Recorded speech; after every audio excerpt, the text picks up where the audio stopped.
Session की शुरुआत करते हैं हम लोग विधिवत। और सबसे पहले तो अपने माता पिता को हम प्रणाम करते हैं, अपने गुरुदेव को प्रणाम करते हैं। और आप सब भी अपने अपने गुरुदेव को प्रणाम करें।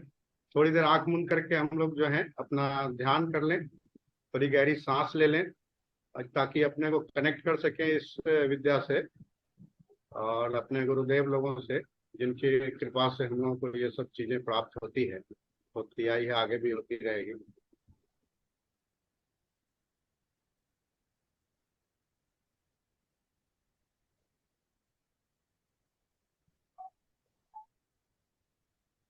खण्डमण्डलाकारं व्याप्तनेमिं चराचरं तत्पदं दर्शितमेन तस्मै श्रीगुरवे नमः।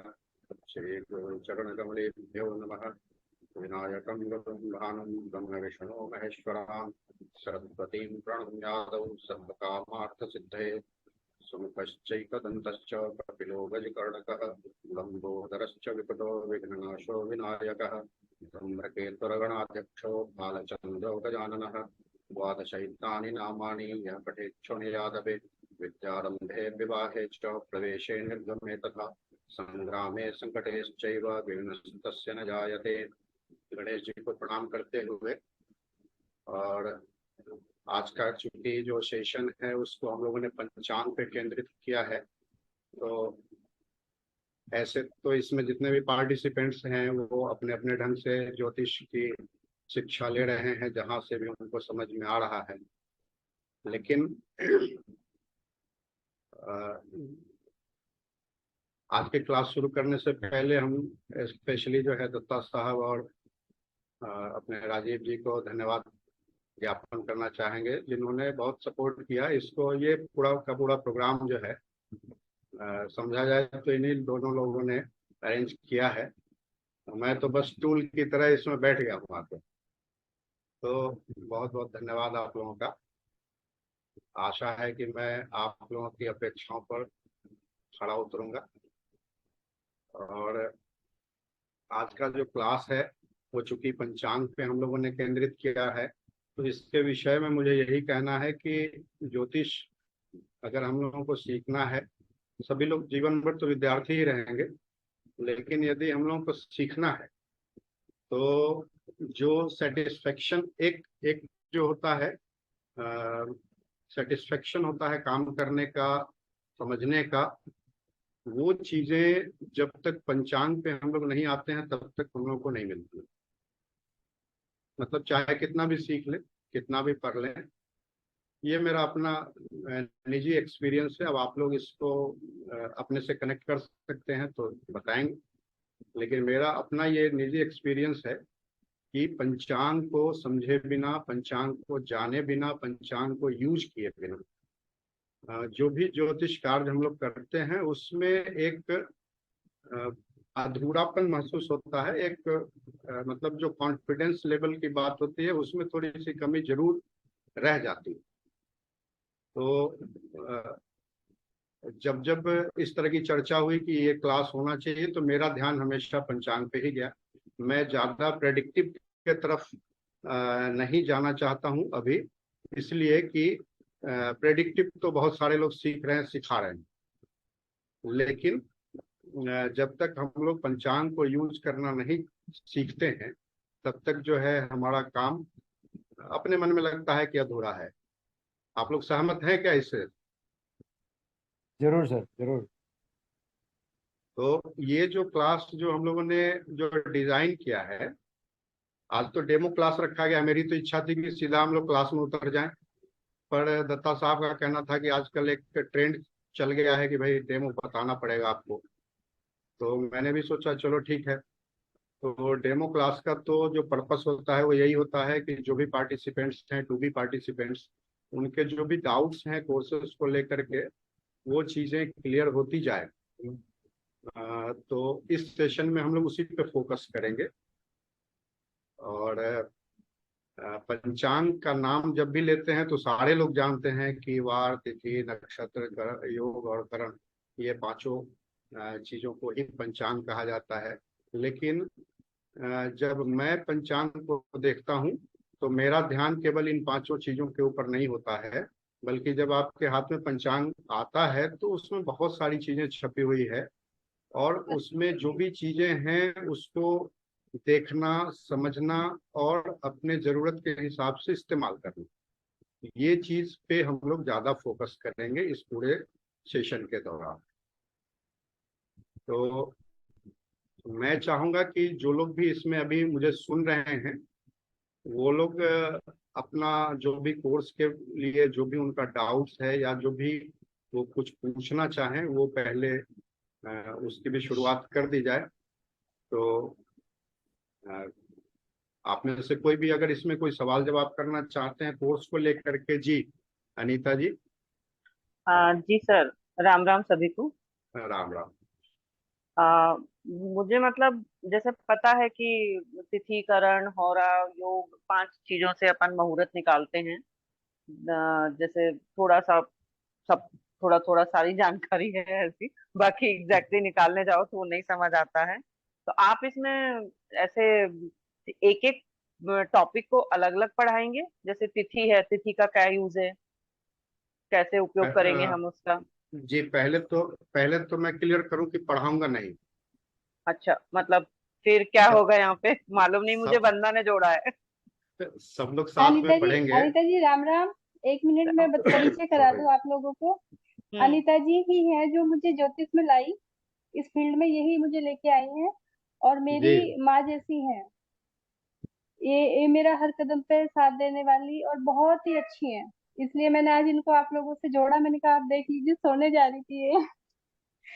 ये अच्छा। बहुत बहुत जानती है ज्योतिष में, लगातार लगी हुई है, घुसने के लिए, पूरा डीपली घुसने देखिए के लिए यहाँ पे तैयार है। जो हम लोग जी आए धन्यवाद। हैं, तो यहाँ पे कोई मतलब मेरे अंदर अभी वो बात नहीं है कि मैं गुरु बन जाऊं, है ना। हम लोग जो हाँ हैं जी। यहाँ पे जो जुटे हैं, वो इसलिए जुटे हैं कि मतलब सीखना है हम लोगों को। मैं चूंकि जी इन चीजों की प्रैक्टिस करता रहा हूँ, अब पता नहीं, अब ये तो अभी नहीं मालूम कि इसमें जो लोग बैठे हैं वो शायद करते हैं कि नहीं करते हैं, पर दत्ता साहब को लगता है कि मैंने बहुत किया है, तो इसीलिए मैं अभी इस चीज को लीड कर रहा हूँ। ये संयोग की बात है, ये मेरा सौभाग्य है कि मैं आप जैसे विद्वान लोगों को लीड करने के लिए बैठा हूँ। तो यहाँ पे हम लोग एक माला की तरह होंगे, और मेरा मेरा जो जगह है वो सुमेरु वाला होगा, ठीक है ना। जैसे माला का सुमेरु होता है ना, कनेक्ट करने वाला, सबको जोड़ के रखने वाला। तो माला में कोई भी दाना जो होता है, कोई भी मनका जो होता है, वो कमजोर नहीं होता है। तो यहाँ पे जितने भी लोग बैठे हैं, मैं उन सभी लोगों का सम्मान पूर्वक ये कहना चाहता हूँ कि ये मतलब यहाँ पे मैं आप लोगों को मैं विद्यार्थी नहीं समझ रहा हूँ, ठीक है ना, क्योंकि मैं खुद ही विद्यार्थी हूँ। तो विद्यार्थी नहीं समझ रहा हूँ, बस यहाँ पे हो सकता है कि मुझे ज्यादा सीखने को मिले, क्योंकि मैं अभी तक जो पंचांग यूज करता आया हूँ तो अपनी क्षेत्रीय पंचांग, अपना पंचांग यूज करता हूँ, और आप सब लोग विभिन्न क्षेत्रों से हैं। तो इसमें हम लोग जब प्रैक्टिस सेशन में आएंगे तो सभी जगह का पंचांग भी मुझे भी देखने को मिलेगा, और उसमें जो जी चीजें छपी हुई है वो मुझे भी जानकारी मिलेगी। तो कुछ ना कुछ तो मुझे भी लाभ मिलने वाला है। आप लोगों को कितना मिलेगा वो तो देखेंगे, पर मुझे निश्चित मिलेगा, ये मुझे पता चल गया है, ठीक है ना। तो विनम्रता पूर्वक मैं ये कहूंगा अनीता जी को कि इसमें हम लोग ये जो अभी जो प्लानिंग किया है, ये बिल्कुल बेसिक लेवल का प्लान किया है, क्योंकि इसमें जो लोग एस्ट्रोलॉजर हैं उनके साथ साथ वो लोग को भी, उन लोगों को भी कनेक्ट किया जा सके जो लोग एस्ट्रोलॉजर नहीं। क्योंकि ज्योतिष हम मानते हैं कि नहीं मानते हैं, ये बहुत मायने नहीं रखता है। हमारे मानने ना मानने से कुछ नहीं होता। ज्योतिष हमारे जीवन को प्रभावित करता ही है, करेगा, करता आया है, और इससे हम लोग वंचित नहीं रह सकते हैं। जो लोग ये सोचते हैं कि मुझे ज्योतिष से क्या काम, वो लोग भी दिन देख के ही काम करते हैं। मान लीजिए कि हम लोग बोलते हैं कि आज 10वीं तिथि है, उदाहरण के लिए आज 10वीं तिथि में हम लोग बैठे हैं, अभी तो एकादशी बीत रही है, और सौभाग्य है कि हम लोग ये आज का जो दिन तय किया है, अभी अमृत योग भी बीत रहा है। एकादशी तिथि जब बुधवार को आती है तो अमृत योग बन जाता है। तो आज हम लोग अमृत योग में बैठे हैं और अमृत तुल्य बातें चल भी रही है। तो जो लोग इसको माने या ना माने, लेकिन उनके जीवन को ज्योतिष प्रभावित करता ही है, करेगा ही, क्योंकि काल, ज्योतिष जो है वो काल की बात करता है। ज्योतिष का जो प्रतिपाद्य विषय है वो तो काल है ना दत्ता साहब? तो जी सर, काल, बिल्कुल। काल के ऊपर एक निर्णय लेने का कार्य हम लोग ज्योतिष विद्या के थ्रू जब करते हैं, तो यह कार्य किसको करना है? जो ज्योतिषी है उनको भी करना है, जो नहीं भी है उनको भी करना है। इससे हम लोग बाहर नहीं जा सकते। काल के अधीन कौन नहीं? तो जो लोग भी काल के अधीन हैं वो सभी ज्योतिष को माने ना माने, किसी भी धर्म के हों, किसी भी जाति के हों, कहीं भी रहते हैं, तो माइक ऑफ कर लीजिए प्लीज, जिसका भी प्लीज हो। आप पीछे से अपने म्यूट कर लीजिए। तो इसमें कोई फर्क नहीं पड़ता। हम लोगों को मानना ही पड़ेगा। जैसे पॉलिटिकल साइंस के लिए कहते हैं कि आप राजनीति विज्ञान के विद्यार्थी हो या ना हो, लेकिन राजनीति आपके जीवन को प्रभावित करती ही है। आप वोट दें चाहे न जाए, राजनीति से प्रभावित हमारा जीवन होता ही है। तो ज्योतिष भी उसी तरह का विषय है, इससे हमारा जीवन प्रभावित होगा ही। और हम लोग जितने भी हैं सभी लोग प्रेडिक्टिव एस्ट्रोलॉजी के मतलब प्रेमी हैं, एक तरह से समझा जाए। और प्रेडिक्टिव के चक्कर में हम लोग ज्योतिष का वो बहुत बड़ा भाग को मिस करते हैं जो मुहूर्त में छुपा है ना? क्योंकि जब हम लोग प्रेडिक्टिव में जाते हैं तो हमारा फोकस क्या होता है? कुंडली होती है, जातक शास्त्र होता है, किसी एक व्यक्ति के जीवन पर हम लोग अध्ययन करने की कोशिश करते हैं, ये हमारा प्रेडिक्टिव एस्ट्रोलॉजी होता है। लेकिन जब मतलब इसका जो कॉन्सेप्ट है कि कोई भी कार्य जिस समय आरंभ होगा तो उस कार्य के जीवन काल पर उस मुहूर्त का प्रभाव होता है। जैसे हम लोग बर्थ चार्ट भी लेते हैं तो टाइम को ही हम लोग उस समय महत्वपूर्ण मानते हैं, उस टाइम को लेकर के हम लोग चार्ट डिराइव कर।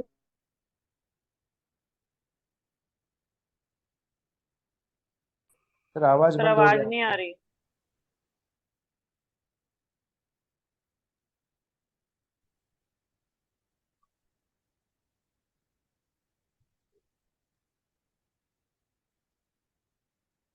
राजीव सर देखिए जरा, आवाज बंद हो गया। अभी सही है? आवाज नहीं आ रही। अभी आ गई, अभी आ गई। जी।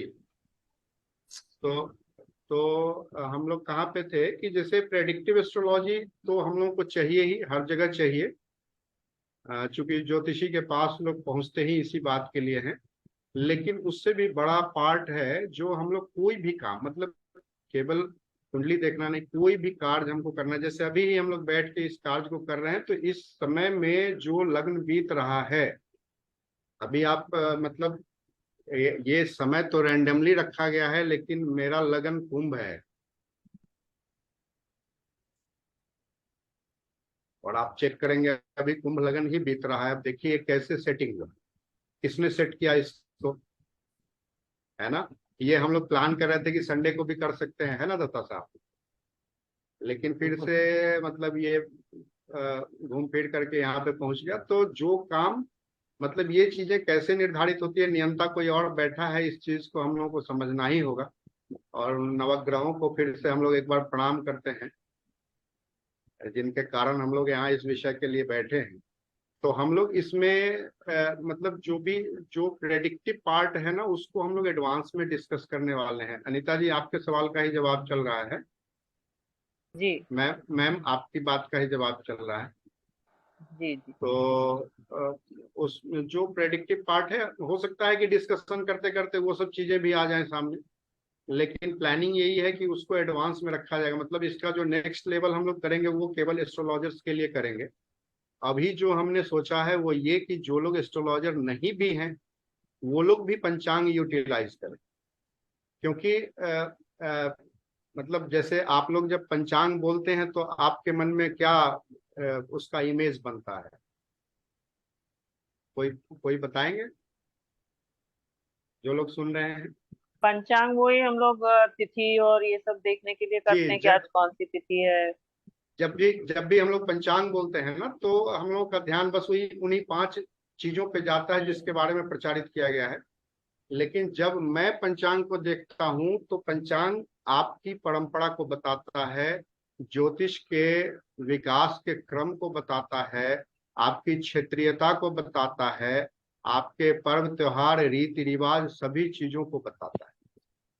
तो पंचांग देखने का मतलब केवल ये नहीं समझा जाए कि बस आज की तिथि का ज्ञान कर लिया और पंचांग समझ गए, ऐसा नहीं है। मेरी दृष्टि में पंचांग पर जब हम लोग बात करने के लिए बैठे हैं तो हम लोग उन सभी चीजों पर दृष्टि डालेंगे जो चीजें हम लोग पंचांग से निकाल सकते हैं।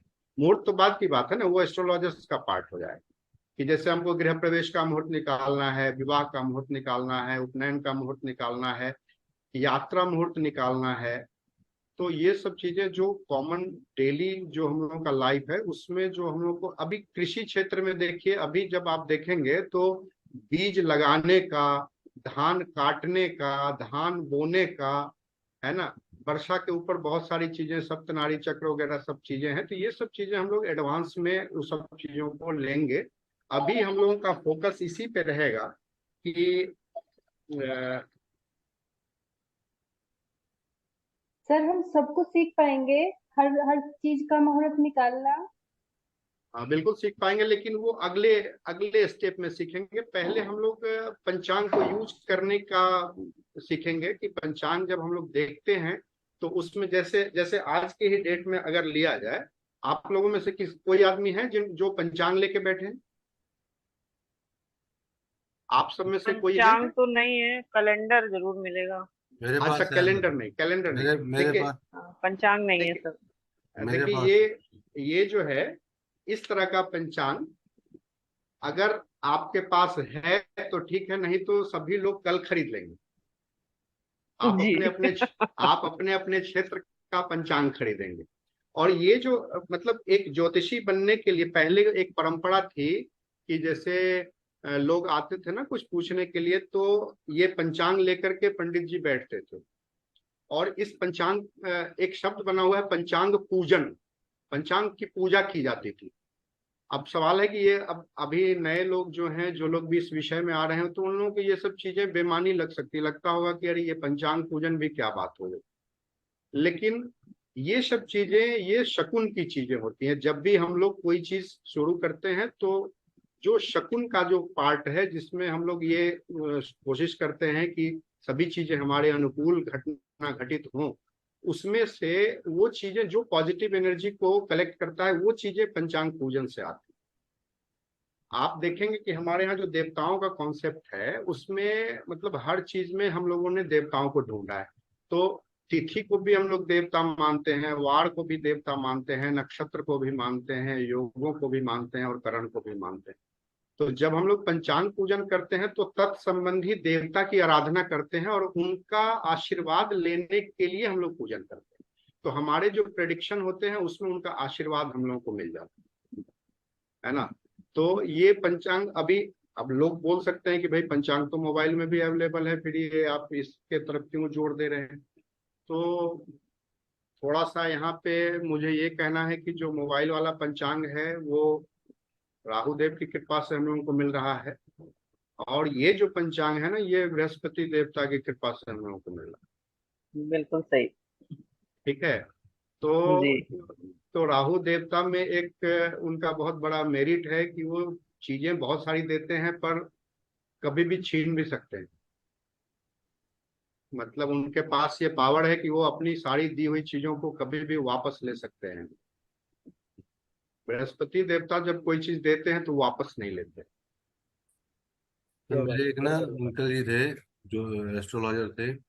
जब वो जी, सुबह गद्दी पे बैठते थे पहले पंचांग को प्रणाम ये करके। नियम है, ये नियम है कि आप अगर ज्योतिष करना चाहते हैं, चूंकि जैसे पिछले 4 सालों में मैंने भी कई क्लासेस किए, अ, मुझे भी एक्सपीरियंस हुआ। बहुत सारे पार्टिसिपेंट्स हैं जो सौभाग्य या दुर्भाग्य से मुझे होशियार समझ लेते हैं, तो पर्सनली उनसे मेरी ज्यादा बात होती है।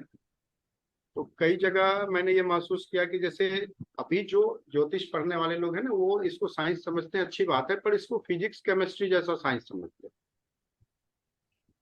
तो इस यहाँ तो भाई ऑकल्ट वाली बात तो सभी लोग जान ही रहे हैं कि ऑकल्ट है तो ऑकल्ट है तो क्या है। तो जो केपी में हम लोगों ने जो रूलिंग प्लैनेट्स जो देखा है,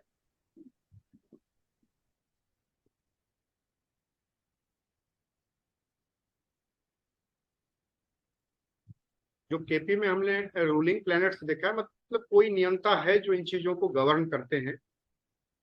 तो उस चीज को समझे बिना तो जब तक हम लोगों को मतलब एक एस्ट्रोलॉजर के आचरण में भी आना जरूरी है कि हमारा सुबह से शाम तक का हमारी दिनचर्या क्या होनी चाहिए।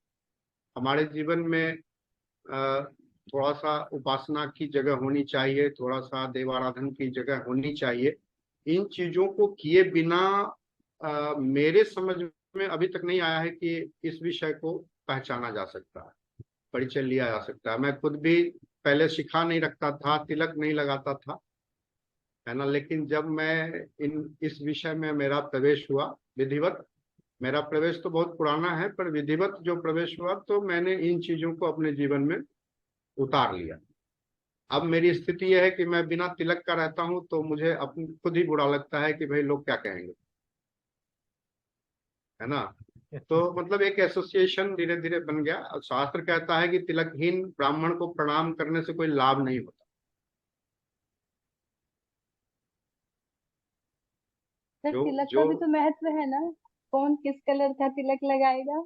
देखिए ये जो बातें हैं, तिलक का महत्व तो सिर्फ इतना है। आजकल बहुत सारी हर चीज को, अब चूड़ी के रंग को भी राशियों से जोड़ा गया, गुलाल के रंग को राशियों से जोड़ा गया। तो ये टीवी वाले जो एस्ट्रोलॉजर है ना, वो सब मतलब टीआरपी के चक्कर में क्या क्या नहीं करने वाले हैं।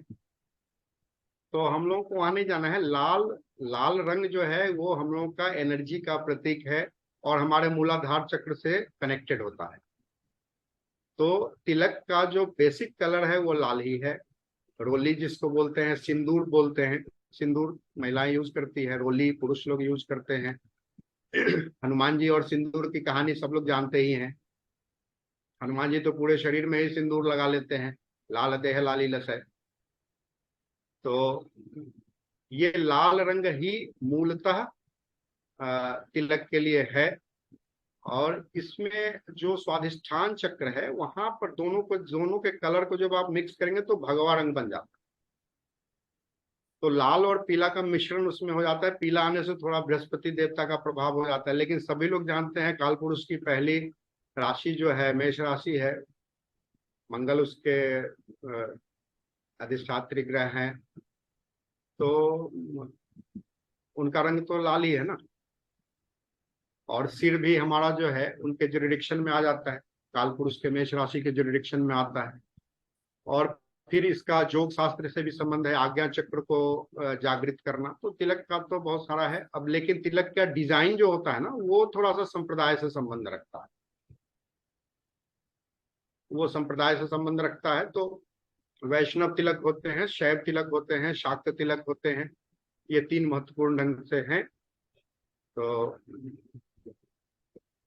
ज्यादातर लोग तो इसी तीन में आते हैं, पर बाकी वो साधु समाज वाले लोग कुछ और भी करते हैं, अखाड़े वाले लोग कुछ और भी करते हैं। तो उन सब की बात हम लोग यहाँ नहीं करेंगे। पर जो गृहस्थ आश्रम है में रहने वाले लोग हैं, जो स्मृतियों को मानते हैं, गृह सूत्रों के आधार पर जिनके जीवन के रीति रिवाज चलते हैं, तो उन लोगों में ये तीन तरह के तिलक जो है वो प्रचलित हैं। तो मैं समझता हूँ कि ये क्लेरिफाई हो गया होगा। और दूसरे पार्टिसिपेंट यदि कुछ कहना चाहें।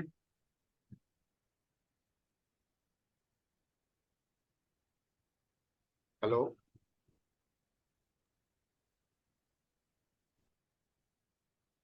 हेलो। सर किसी का कोई प्रश्न शायद नहीं है, आप आगे ले लीजिए सर। एक वंदना जी का है, एक वंदना जी है। हाँ जी सर, ये बोलते हैं कि वार्ड से ज्यादा महत्वपूर्ण तिथि, तिथि से महत्वपूर्ण आगे जो जो चलते हैं, इसको ऐसे भी सुना है, तो उसके बारे में भी बताइए। महत्वपूर्ण पंचांग सभी होता हैं, है।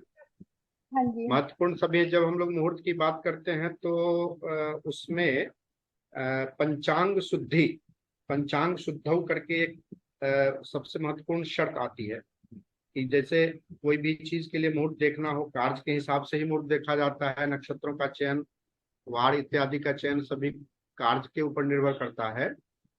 तो कम या ज्यादा की बात यहाँ नहीं है। लेकिन जन्म के सिलसिले में तिथि महत्वपूर्ण हो जाती है। बाकी सभी चीजों में तिथि सबसे ज्यादा महत्वपूर्ण मानी गई, क्योंकि हर चीज हम लोग तिथियों के हिसाब से ही करते आए हैं, है ना। कोई भी चीज जो मतलब हम लोगों का जन्म माने आना आना भी पृथ्वी पर और जाना दोनों दोनों में जो हम लोग जैसे आप देखेंगे कि बर्थडे मनाना और जो अंत्येष्टि होती है तो उसमें जो हम लोग एकोदिष्ट मतलब श्राद्ध कर्म जो करते हैं तो वहां भी तिथि की ही प्रधानता लेते हैं। तो अगर प्रधान की बात की जाए तो तिथि को मानना चाहिए, लेकिन पांचों अंग महत्वपूर्ण है और पांचों अंगों जब सही सही हम लोग को मिलते हैं तभी जाके कार्य की सिद्धि आसानी से हो पाती है। तो कम या ज्यादा एक एस्ट्रोलॉजर के रूप में कम या ज्यादा मानना उचित नहीं है, क्योंकि हम लोग जब मुहूर्त देखेंगे, जिस समय हम लोग मुहूर्त की बात करेंगे ना, तो उस समय हर चीज को बराबर इंपॉर्टेंस देंगे। वार को भी देंगे, तिथि को भी देंगे, नक्षत्र को भी देंगे, योग और करण को भी देंगे।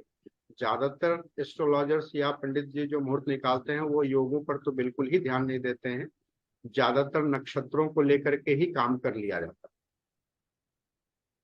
इस कोर्स में एक हम लोग ये भी चीज देखेंगे कि जैसे वार के बारे में तो सभी लोग जानते हैं कि ये 24 घंटे का होता है, सूर्योदय से सूर्योदय वार की गणना हम लोग करते हैं।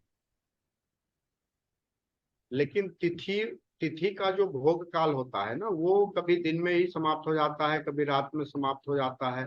ऐसा हम लोग देखते हैं। पंचांग जब आप देखेंगे तो आप इन चीजों को देखेंगे। तो ये कैसे होता है इसको भी हम लोग समझेंगे। और थोड़ा सा ये इसमें मैंने जो इसका जो ऐड जो किया था उसमें मैंने कैलकुलेशन की बात की थी। तो कैलकुलेशन में बहुत गहरे गणित में नहीं जाना है, लेकिन हम लोगों को ये दंड पल और घंटा मिनट को समझ लेना जरूरी है, क्योंकि पंचांग में दंड पल में मान दिए रहते हैं और हम लोगों को घंटा मिनट देखने की आदत बनी हुई है। तो ये चीजें मतलब प्रैक्टिस में नहीं होने के कारण लोगों को दिक्कतें आती है समझने में। हो सकता है इसमें जो लोग बैठे हों नहीं भी आती हो, पर ऐसा मुझे लगता है कि कुछ लोगों को आती होगी। तो उस चीज को भी हम लोग टेकअप करेंगे, है ना। आपके सवाल का जवाब मिला कि मैं कुछ ज्यादा ही बोल गया? हाँ जी, ज्यादा नहीं, आप जितना बोलोगे उतना अच्छा। ठीक है। तो जैसे वो कैलकुलेशन पार्ट में हम लोग मुख्यतः इस चीज को देखेंगे कि तिथि किस प्रकार से निर्मित होती है, अ, तिथियों की क्षय और वृद्धि किस प्रकार से होती है उसको कैसे समझते हैं। और थोड़ा सा मतलब ऐसे हमारे यहाँ के पर्व त्योहार थोड़े अलग तरीके के हैं, मैं जिस क्षेत्र में रहता हूँ, पर मूल मुख्यतः जो पर्व त्योहार हैं सभी क्षेत्रों में मनाए ही जाते हैं हिंदुओं के। तो उसमें भी तिथियों की गणना कैसे ली जाती है, क्या करते हैं हम लोग, उसको भी हम लोग इसमें धीरे धीरे करके अगले सेशन मतलब जो फॉर्मली जो सेशन होगा उसमें हम लोग इसको देख लेंगे, है ना। जी, ये एक सवाल पूछ सकता हूँ सर? जी जी, कहा जाए।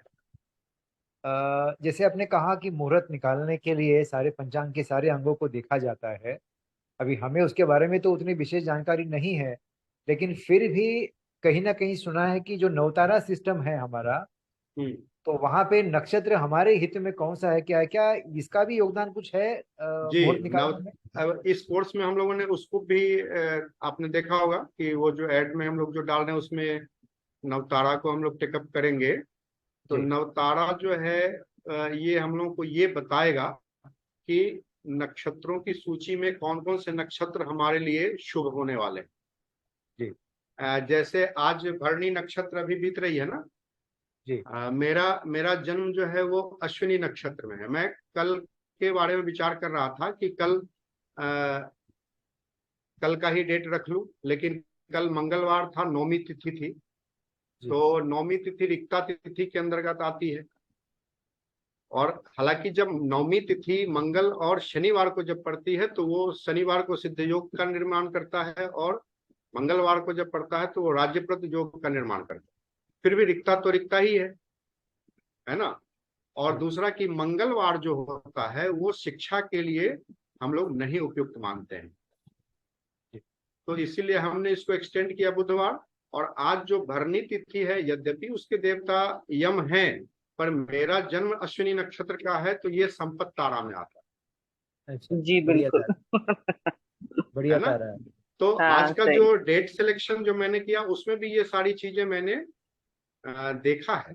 और मेरी तो आदत बन गई है, मैं कहीं भी निकलता भी हूँ तो मैं मुहूर्त देख के ही निकलता हूँ। मैं इसमें एक बोनस में आप लोगों को एक महेंद्रादि योग जो है ये पंचांग में दिए रहते हैं, वो मैं आप लोगों से शेयर करूंगा जब चलेगा तो। कि एक बार चूंकि मेरा एक एक्सपीरियंस था, मैं इसके पहले मेडिसिन की मार्केटिंग में था बहुत दिनों तक, तो मुझे बराबर घूमना पड़ता था। तो एक बार क्या हुआ कि मेरी बाइक हमेशा पंक्चर हो जाती थी।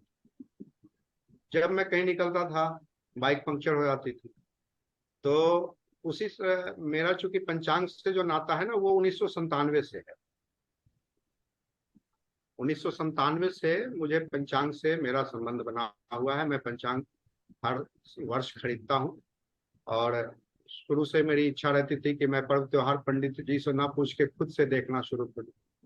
तो मैं खुद से ही देखने की कोशिश करता था। तो उसी में मेरी नजर महेंद्रादि योग के बारे में पड़ी कि जैसे यात्रा के मुहूर्त में हम लोग जब बात करते हैं ना तो उसमें बहुत सारी चीजें, चंद्रमा की शुद्धता, मतलब चंद्रमा सम्मुख होने चाहिए, दिशाशूल, विदिक शूल, ये सब चीजें, बहुत सारी चीजें उसमें जो है वो काउंटेबल हो जाती है। तो महेंद्रादि योग एक ऐसा है जो भगवान शिव ने बताया है और उसमें 4 प्रकार के योगों की चर्चा है।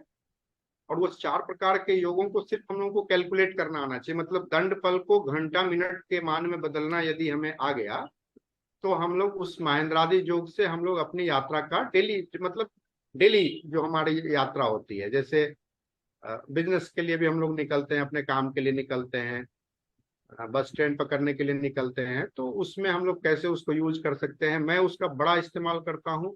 और आपको बताऊं कि जिस समय की ये घटना है उस समय जब मैंने महेंद्रादि योग देख के चलना शुरू किया तो मेरे पंक्चर का जो घटनाक्रम था वो 80 से 90% कम हो गया, बहुत अच्छा। है ना। जी। तो अब मेरी आदत सी बन गई है कि मैं कहीं भी जाता हूँ तो या तो अगर वैदिक विधि से मुझे मिल रहे हैं, योग मिल रहे हैं चलने के तो ठीक है, नहीं मिल रहे हैं तो महेंद्रादि योग देख करके मैं चल पड़ता हूँ। और मेरा अभी तक फेल नहीं हुआ, बहुत अच्छा।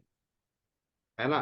तो ये पंचांग जो है ये मतलब समझा जाए कि ये पिटारा है, जादू का पिटारा है। इसमें बहुत सारी चीजें छुपी हुई है।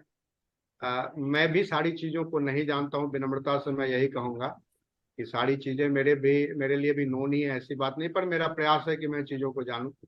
तो मैं अभी बेसिक में तो उतना ज्यादा नहीं जाऊंगा, पर जो मेरी प्लानिंग है कि इसी को हम लोग एडवांस में कन्वर्ट कर लेंगे जो लोग हमारे साथ आ जाएंगे, है ना। और सही है। ये धीरे धीरे हम लोग फिर वहां तक जाएंगे जिसमें आपको पंचांग प्रिय लगने लगेगा और आपको लगेगा कि मैं कहीं भी चलूँ ना तो बैग में पंचांग तो जरूरी रखूं, है ना। ये मेरी आदत सी बनी हुई है, मैं कहीं भी जाता हूँ मेरे गाड़ी में पॉकेट में पंचांग रहता है। सर मैं अगर बिना तो पंचांग के हाँ, चलूं तो मुझे अधूरा सा लगता है। वंदना सोलंकी जी कुछ पूछना चाहती हैं। जी, अब जी वंदना जी बताइए। हाँ, मुझे ये पूछना था कि अगर जिनको ज्योतिष नहीं आता है तो वो लोग भी पंचांग जान जाएंगे, कैसे करते हैं जी जी, कैलकुलेट होता है? मैं फोकस इसीलिए कर रहा हूँ कि जिन्हें ज्योतिष नहीं आती है तो उन्हें जी क्या जानना है, उन्हें जानना है कि वो अपने रीति रिवाज पर त्योहारों को किस तरह से मनाएंगे। जी। उनकी जरूरत तो यही है हम्म। ना। हाँ जी, हाँ देखिए जी, अब बड़ा हाँ काम तो बिल्कुल। उनको जो, तब फिर हम लोगों का काम कैसे चलेगा, बड़े काम के लिए तो हमारे पास उनको आना पड़ेगा, ठीक है ना। सही अब है। अब अब वो बेटे का विवाह करने चलेंगे तो देख लेंगे, ये बेसिक कोर्स में नहीं होगा। अच्छा अच्छा, क्योंकि ठीक है क्योंकि ठीक उसमें बहुत सारी चीजें देखनी है हम लोगों को, है। हाँ जी, हाँ जी। है ना। ओके। जो हाँ। लेकिन जो डेली की चीजें, जैसे एकादशी करना है उनको, तो हम्म। एकादशी करना है तो कैसे निर्णय करें कि कौन सा एकादशी व्रत वाला है और कौन सा नहीं। अच्छा। तो इसके लिए ओके। नियम है कि 10वीं विद्या न कर्तव्या, जो एकादशी 10वीं विद्या होती है वो नहीं की जाती। मतलब सर? मतलब जैसे सूर्योदय यदि 10वीं में हो तो वो नहीं तिथि, करते हैं। एक मिनट मुझे कहने दिया जाए। जी। सूर्योदय यदि 10वीं में हो और फर्ज कीजिए कि जैसे आज अभी हम लोग बैठे हैं ना, तो अभी एकादशी तिथि बीत रही है। अभी जैसे मैं जहाँ पे बैठा हूँ, तो ये मेरे यहाँ का पंचांग है। तो कौन सा पंचांग लेना चाहिए? नहीं, आपके यहाँ जो क्षेत्रीय पंचांग जो है उसी को लेना है। अच्छा, आप कहाँ रहती हैं? मैं इंदौर में हूँ, यहाँ उज्जैन का पंचांग चलेगा, ज्यादा बस चलता बस, है। हाँ, आप उज्जैन का पंचांग इस्तेमाल करेंगे, जो आपका मतलब हर राज्य में जो कोई ना कोई एक सेंटर बना हुआ है। जैसे मैं मिथिला क्षेत्र का रहने वाला हूँ, तो यहाँ पे हमारे यहाँ दरभंगा जो है ना, दरभंगा, दरभंगा, जी। हाँ, दरभंगा में संस्कृत विश्वविद्यालय है। और ये पंचांग जो है प्रामाणिक पंचांग है। ये देखिए, इसमें विश्वविद्यालय पंचांग करके लिखा हुआ है ना। बिहार ना सर, बिहार। जी। तो हमारे यहाँ ये पंचांग विश्वसनीय है, तो हम लोग इसी को इस्तेमाल करते हैं। ऐसे बहुत सारे पंचांग छपते हैं क्षेत्रीयता के हिसाब से। मधुबनी से भी छपते हैं पंचांग, सहरसा से छपते हैं, हमारे क्षेत्र में बहुत सारे पंचांग छपते हैं। और काशी हमारे का भी यहाँ, होगा। जी, और हमारे यहाँ जो पश्चिमी क्षेत्र है, जैसे चंपारण का जो क्षेत्र है, तो चंपारण का क्षेत्र जो आपको यूपी से सटा हुआ है, तो काशी विश्वविद्यालय का पंचांग भी हमारे यहाँ बिहार में खूब चलता है। जी। ऋषिकेश पंचांग और काशी विश्वविद्यालय का पंचांग भी खूब चलता है। तो मेरे यहाँ के ही जो छपरा जिला में, सिवान जिला में रहने वाले लोग हैं, या फिर चंपारण तरफ के जो लोग हैं, वो लोग अगर मुहूर्त का ज्ञान करने आएंगे, तो मुझे उनका मुहूर्त यदि देखना हो, तो मुझे काशी विश्वविद्यालय पंचांग को लेना पड़ेगा। तो एक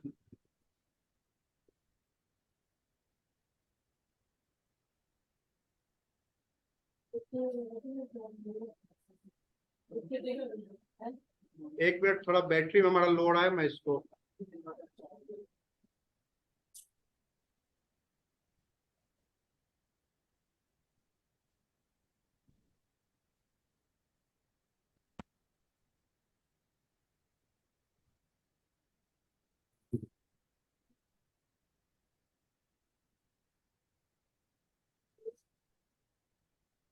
तो अब कुछ बता दीजिए पंचांग के बारे में।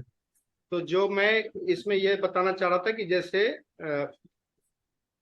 आज 10वीं तिथि है, तो आज बुधवार को 10वीं तिथि, इसमें बताया गया कि 38 दंड 32 पल के बराबर है ना। तो हमारे यहाँ के जो पंचांग छपे हुए हैं, तो इसमें घंटा मिनट का भी मान इसमें दिया हुआ। तो इसमें जो मान दिया हुआ है, तो ये अभी जो 8:04 तक ये 32 दंड का जो भोगमान होगा, वो जब घंटा में हम बदलेंगे तो 8:04 तक आता है।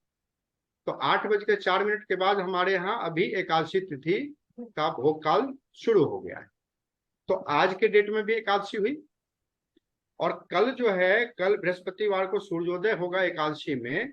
और एकादशी तिथि का जो भोगमान है कल के डेट में, वो 37 दंड 5 पल बताया जा रहा है। तो रात्रि के 8 बजे तक रहेगा फिर से लगभग। तो फिर रात में द्वादशी हो जाएगी। तो जो व्रत हम लोग करते हैं एकादशी, तो उसमें नियम ये है कि जो 10वीं युक्त व्रत जो है ना, वो हम लोगों को गृहस्थ आश्रम में जो स्मृति स्मार्त लोग हैं उनको नहीं करना। इसकी कथा है, जो गांधारी जी करती थी, तो उनके 100 पुत्र हुए और वो सभी नष्ट हो गए। तो इसीलिए ये जो है करने की परंपरा समाप्त हो गई। तो ये सब तरह के जो भी बात होंगे, जो एस्ट्रोलॉजर्स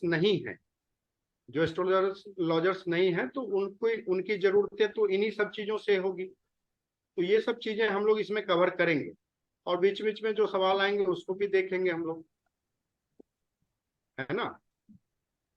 पंडित जी, एक बात बताइए, जी। अधिक मास में अभी कोई नया काम शुरू करना चाहिए कि नहीं? नहीं करना चाहिए अधिक एज मास ए जो, प्रोफेशन। नहीं, कोई भी इसमें कहता है कि कोई भी काम में कर्म हमें नहीं करने, कामना के वशीभूत होके कोई भी कार्य हमें नहीं करने हैं। लेकिन देवाराधन नहीं छोड़ना है जी। देवताओं की आराधना नहीं छोड़नी है, पूजा नहीं छोड़नी है, बल्कि और ज्यादा करना है। क्योंकि ज्यादा जब आप इसमें दान करेंगे, जप करेंगे, जो भी पुण्य कार्य करेंगे, वो कई गुना होके आपको प्राप्त होने वाले हैं, है ना। असल में क्या हुआ कि ये मलमास कहा जाता है, मतलब जो काल का जो मल, मतलब जो शेष भाग बच गया, उनको जोड़ जोड़ करके ये मास की रचना हो गई। तो जी। इसका एक नाम मलमास है। अच्छा, एक चीज ध्यान देना है हम लोग को, ज्योतिष में हम लोग को शब्दों पर भी ध्यान देना है जी कि जैसे अभी जो भी प्रोफेशनल क्लासेस चल रहे हैं, मैं भी कई क्लासेस में रहा हूँ, तो सारे टीचर लोग हम लोग को यही बोलते हैं कि भाई आपकी भाषा में हमको बताना है, आपकी भाषा में बताना है। तो आपकी भाषा में तो बताना ही है, पर हमें उन शब्दावलियों को भी सीखना है जो ज्योतिष के भाग हैं। जैसे कि अब जब आप किताबें पढ़ेंगे ना, तो अंकों की बात जो की गई है, तो उसमें शब्द की बात है। बाण शब्द से 5 का बोध होता है ना। वेद शब्द से 4 का बोध होता है।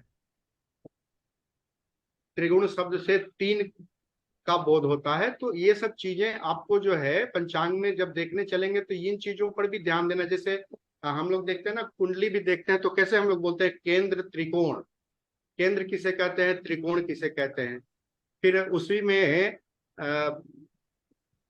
केंद्र पणफर आपोक्लिन आता है ना शब्द, आप लोगों को मिला होगा, है ना। तो ये आपोक्लिन कहाँ से आया, क्यों आया, अब बोलने में तो दिक्कत होती है, पर हमें अगर ज्योतिषी बनना है तो हमें इन शब्दों को भी धीरे धीरे अपने बोलचाल की भाषा में और समझना तो है ही, पर बोलने में भी हम लोगों को ध्यान रखना है।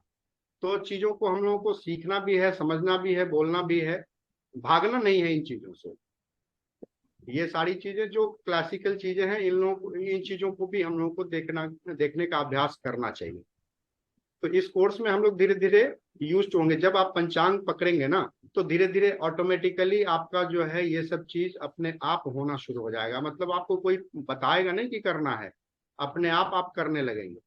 मैंने दत्ता साहब से एक बार मेरी बात भी हुई थी। मैंने बहुत पहले एक बार देखा था कि काशी विश्वविद्यालय पंचांग के ऊपर छपा रहता है कि इस पंचांग को साथ रखने वाला ज्योतिषी हो जाता है।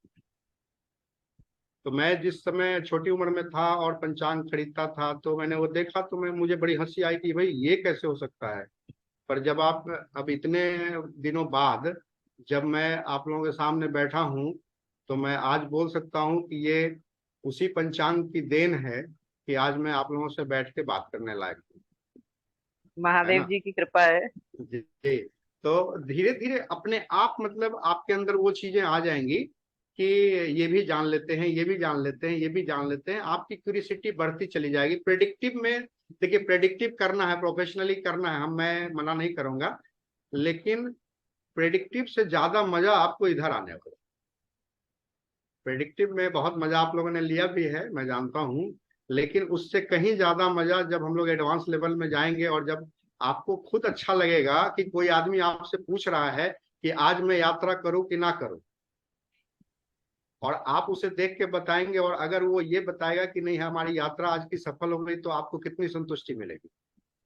सही, बहुत बढ़िया, बहुत बढ़िया। है ना। मतलब जी चूंकि जी आपको तुरंत रिजल्ट मिल रहा है ना। जैसे अभी कोई आदमी पूछेगा कि मुझे ऑपरेशन कराने जाना है, शल्य चिकित्सा करानी है, तो मैं किस डेट में जाऊं।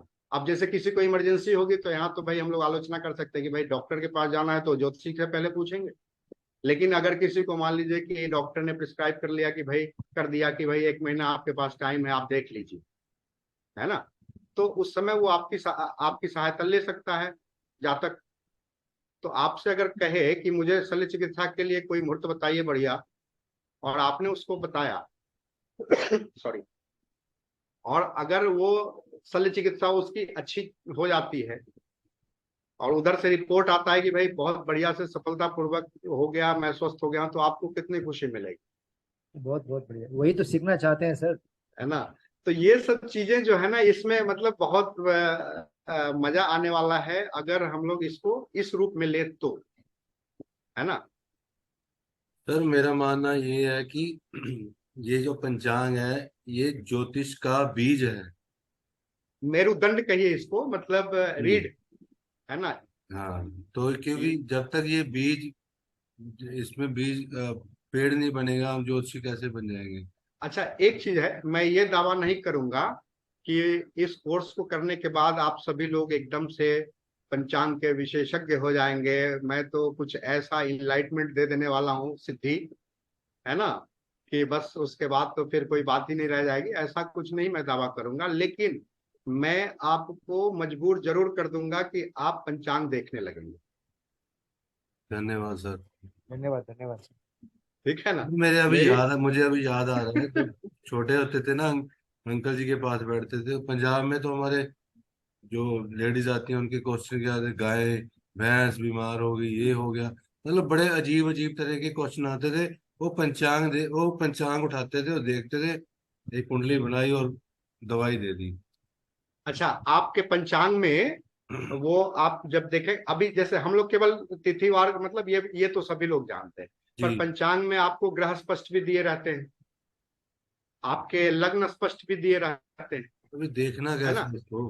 तो आपको देखने की आदत कैसे लगे, जब मतलब जब पेज आप उल्टेंगे तो किन किन चीजों पे आपकी नजर बुल्सआई कहाँ कहाँ पे जानी चाहिए, जी, वो चीज बताइए। है ना। वो चीज जब हम लोग इसके प्रैक्टिस सेशन में आएंगे तो वो सब चीजों पर हम लोग फोकस करेंगे। और ये हालांकि मैंने प्लान किया है कि 5 क्लास 5 सेशन में इसको कंप्लीट करेंगे। एक सेशन हम लोग रखेंगे प्रैक्टिस के लिए। पर मैं आपसे ये कह रहा हूं कि ये कोई मजबूरी नहीं है कि 6 सेशन में ही इसको समाप्त कर दिया जाए, है ना। मतलब पंचांग देखने का तो सीख के ही जाना है। जरूर जरूर सर। हाँ, ये जरूर है। अब जैसे गृह प्रवेश वाला मुहूर्त वगैरह जो होता है वो सब बड़ी चीज है। यात्रा मुहूर्त, गृह प्रवेश और शिलान्यास के मुहूर्त और विवाह के मुहूर्त, उपनयन के भी मुहूर्त मुहूर्त महत्वपूर्ण है। पर अभी अब आज के डेट में सभी वर्गों में चलन नहीं रह गया। उपनयन जो है सभी वर्गों में अब चलन में नहीं है, तो कोई बात नहीं, पर उसको भी हम लोग देखेंगे। पर ये सब बहुत इंपॉर्टेंट मुहूर्त है, तो इसको स्पेशली देखना पड़ेगा, है ना। इसको स्पेशली देखना पड़ेगा। लेकिन पंचांग देखने के मतलब इस सत्र के बाद, इसको कंप्लीट करने के बाद हम लोगों को ये समझ में आने लगेगा कि हमें जो जरूरत की चीजें हैं वो कैसे देखें, कहाँ देखें, कितना देखें।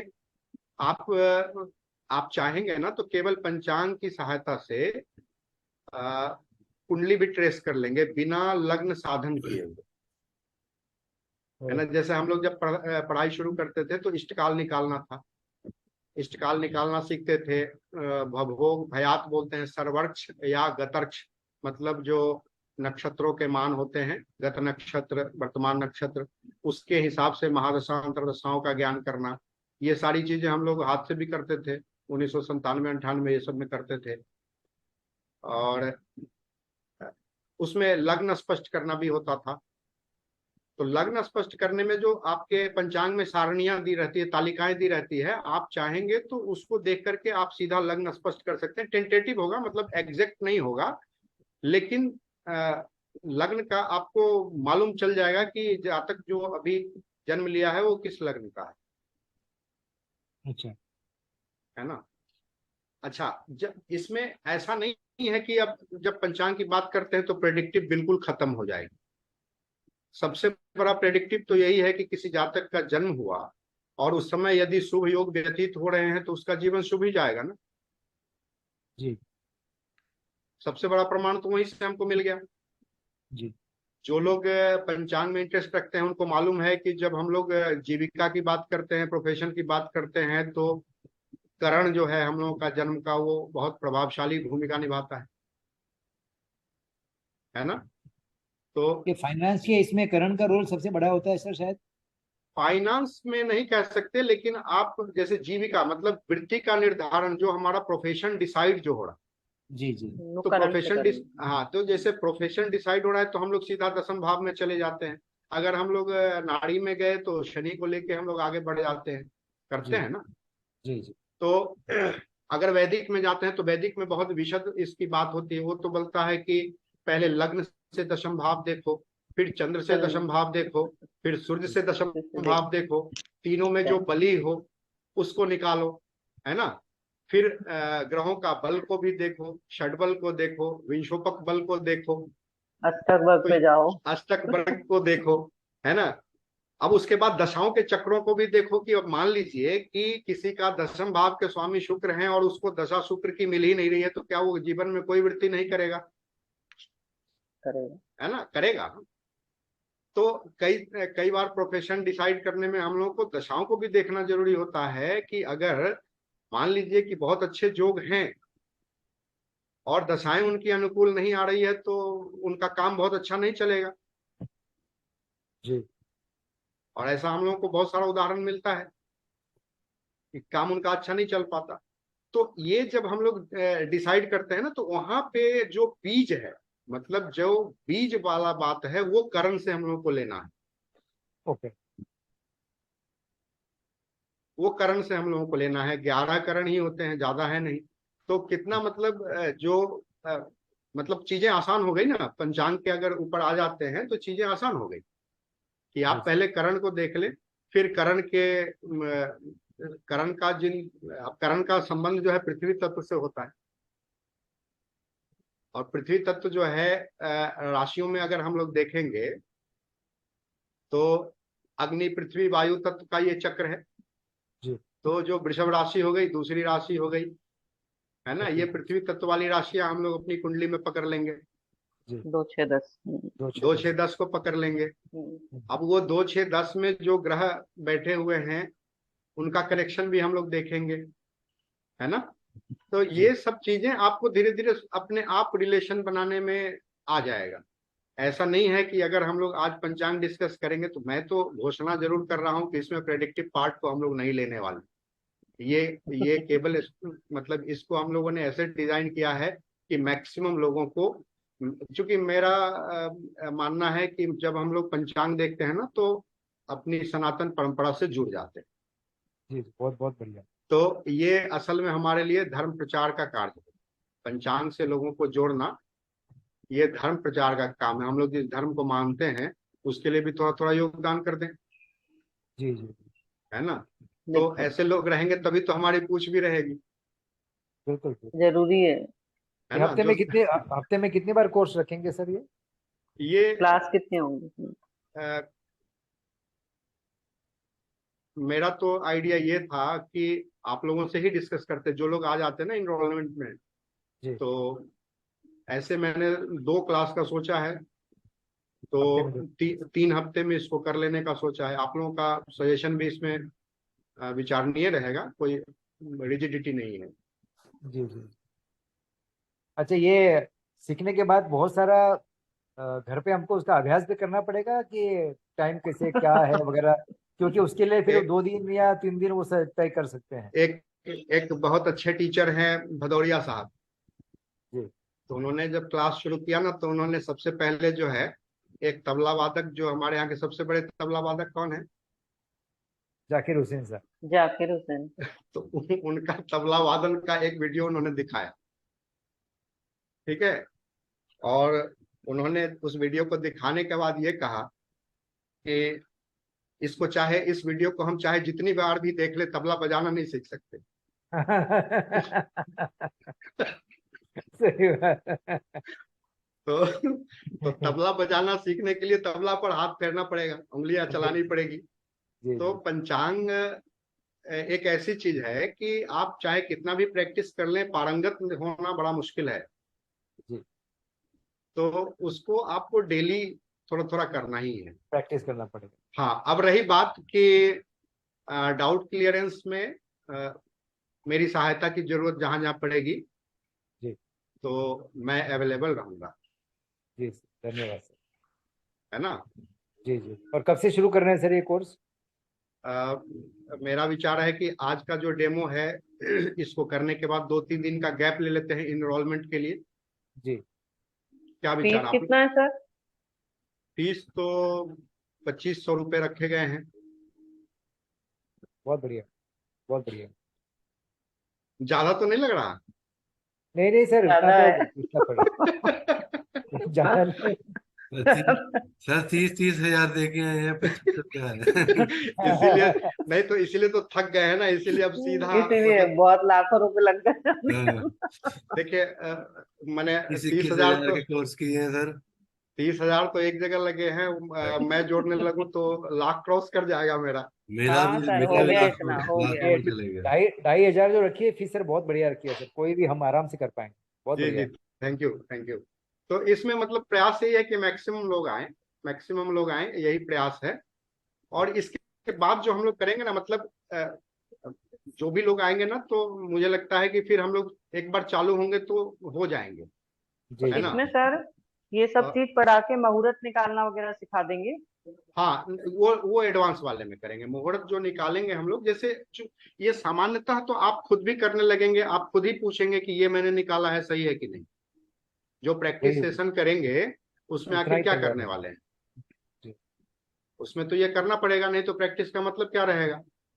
जी जी तो कुछ छोटी छोटी चीजें जैसे मान लीजिए कि आपको करनी है, और भी गहराई से देखने का हम लोग जो है, जैसे आप किसी क्लाइंट के लिए आपको गृह प्रवेश का मुहूर्त यदि निकालना है उदाहरण के लिए, जी। तो कहीं भारी तो नहीं लग रहा है, मेरी बात भारी तो नहीं लग रही है, समय भी हो नहीं रहा है। नहीं, नहीं नहीं बिल्कुल सर, नहीं। बिल्कुल बिल्कुल तो जैसे बिल्कुल। हम लोग गृह प्रवेश का मुहूर्त अगर निकालते हैं तो उसमें कुंभ चक्र की शुद्धि होती है ना। सूर्य जिस नक्षत्र में हो उस नक्षत्र से कितने नक्षत्र के बाद चंद्रमा वाला आज का जो जिसका मुहूर्त हमको निकालना है वो कितने नक्षत्र बाद आते हैं, और उसके हिसाब से शुभ अशुभ की गणना कुंभ चक्र में होती है। पंचांग में दिया रहता है, कुंभ चक्र आपको दिया रहेगा, आपको मिलाना आना चाहिए, ठीक है।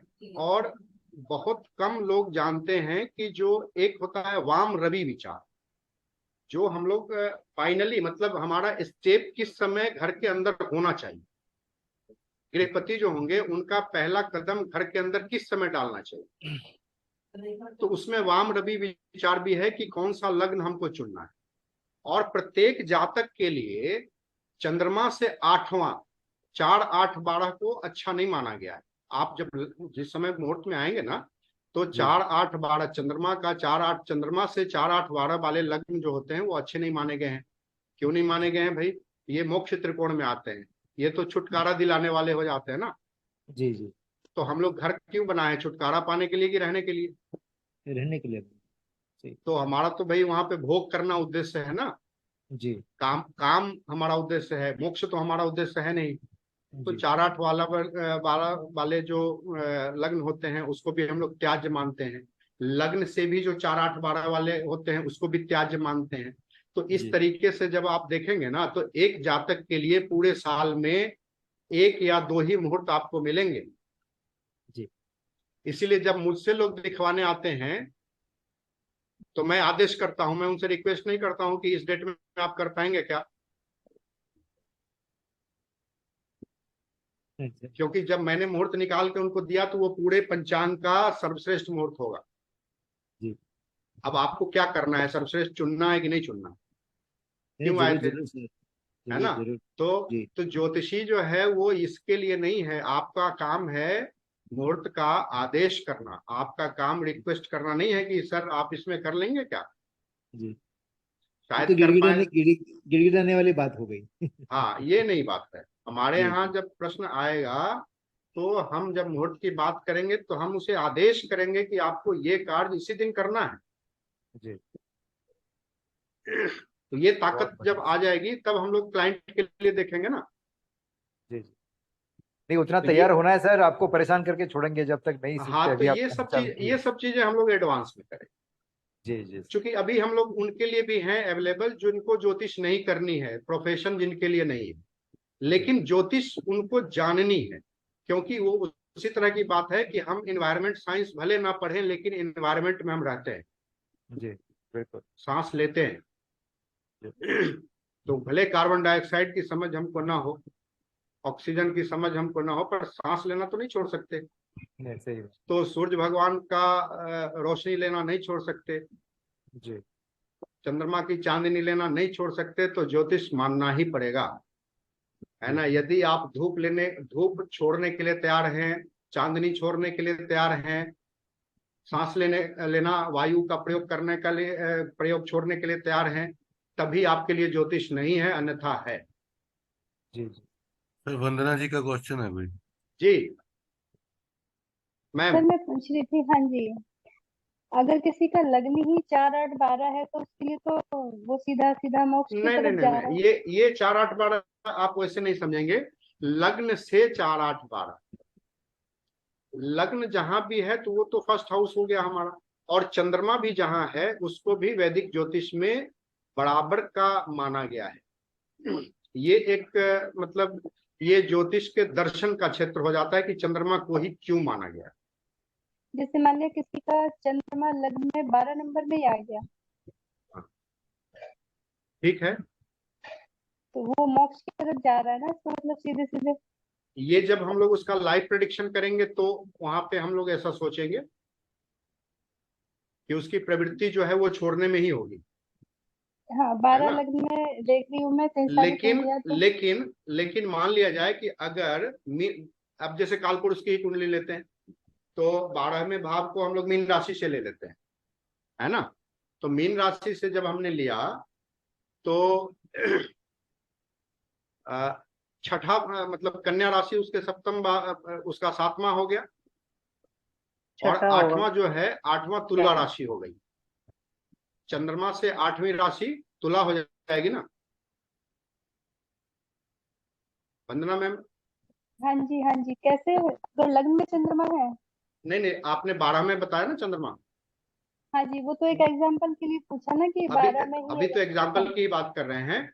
तो 12वें चंद्रमा बताया तो हमने कालपुरुष की कुंडली के हिसाब से 12वीं राशि ले लिया, अच्छा, तो काल मीन राशि पुरुष की। पकड़ लिया 12वें चंद्रमा। जी। तो जी मीन राशि हो, मान लीजिए कि किसी का लग्न मेष है, लग्न मेष है और राशि मीन है, ठीक है, अब तो क्लियर हो गया। जी जी। तो लग्न मेष है तो इसका अर्थ हुआ कि 4 8 12 मतलब कर्क वृश्चिक और मीन राशि, उसके लिए 4 8 12 हो गई लग्न से। जी। जी। लेकिन उसी समय कर्क चूंकि उसका चंद्रमा जो है मीन राशि में पड़ा है, तो मिथुन राशि चंद्रमा से चौथे हो गई, हो हाँ गई। जी। और तुला राशि 8 में हो गई, हाँ जी। और कन्या राशि 12 में हो गई। तो जब हम उस जातक के लिए लग्न का निर्धारण, ये लग्न निर्धारण की बात हो रही है, मतलब मुहूर्त जो होता है उसका फाइनल कंडीशन लग्न पे होता है। क्योंकि हम लोग कुंडली देखते हैं ना, हम लोग जानते हैं कि जो लग्न होगा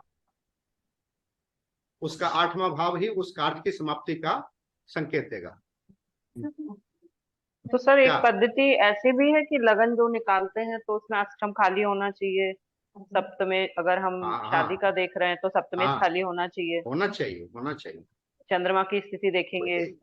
इसीलिए तो जिस समय तो इसको 22 वर्षा समझ रहे हैं ना, कि अगर ये हम्म। 4 8 12 में ये प्लैनेट आते हैं तो हमारे लाइफ पे क्या असर डालते हैं। तो जब हम कोई चीज का, एक तरह से आप देखिए मुहूर्त निकालना क्या है ना, कि उस इवेंट का लाइफ डिसाइड करना है। मुहूर्त निकालना लाइफ डिसाइड करना है। अगर आपने गृह प्रवेश का सही मुहूर्त दिया तो वो आदमी बहुत दिनों तक उस मकान का भोग करेगा। अष्टमेश तो हमेशा ही खाली रहना चाहिए, अष्टम हाँ भाव। हाँ। तो जब हम लोग फाइनली लग्न का निर्धारण करेंगे ना, तो उसमें इन राशियों को त्याज्य मान लेंगे, इन लग्नों को। तो जैसे कोई मेष लग्न और मीन राशि वाला व्यक्ति मेरे पास आएगा, तो हम लोग अगर अगर हम लोग स्थिर लग्न उसके लिए ढूंढेंगे तो वृषभ हमको मिल जाएगी, लेकिन जी। लेकिन वृश्चिक नहीं मिलेगी। हम्म। नहीं मिलेगी ना, ध्यान नहीं। में आ गया। हाँ जी। तो इस तरह से जब हम लोग फाइनली जब हम लोग मुहूर्त करेंगे तो जो सारी पंचांग शुद्धि करते हुए, जोगों की शुद्धि करते हुए, सभी चीजों को मिलाते हुए, टैली करते हुए हम लोग आगे बढ़ेंगे स्टेप टू स्टेप। और फाइनली हम लोग उसको देखिए, एक अच्छा मुहूर्त निकालने वाला व्यक्ति जो होता है ना, वो क्या करता है कि वो आपको नवांश बता देगा कि आपको इस नवांश के समय में पीरियड में प्रवेश करना चाहिए जी। ना।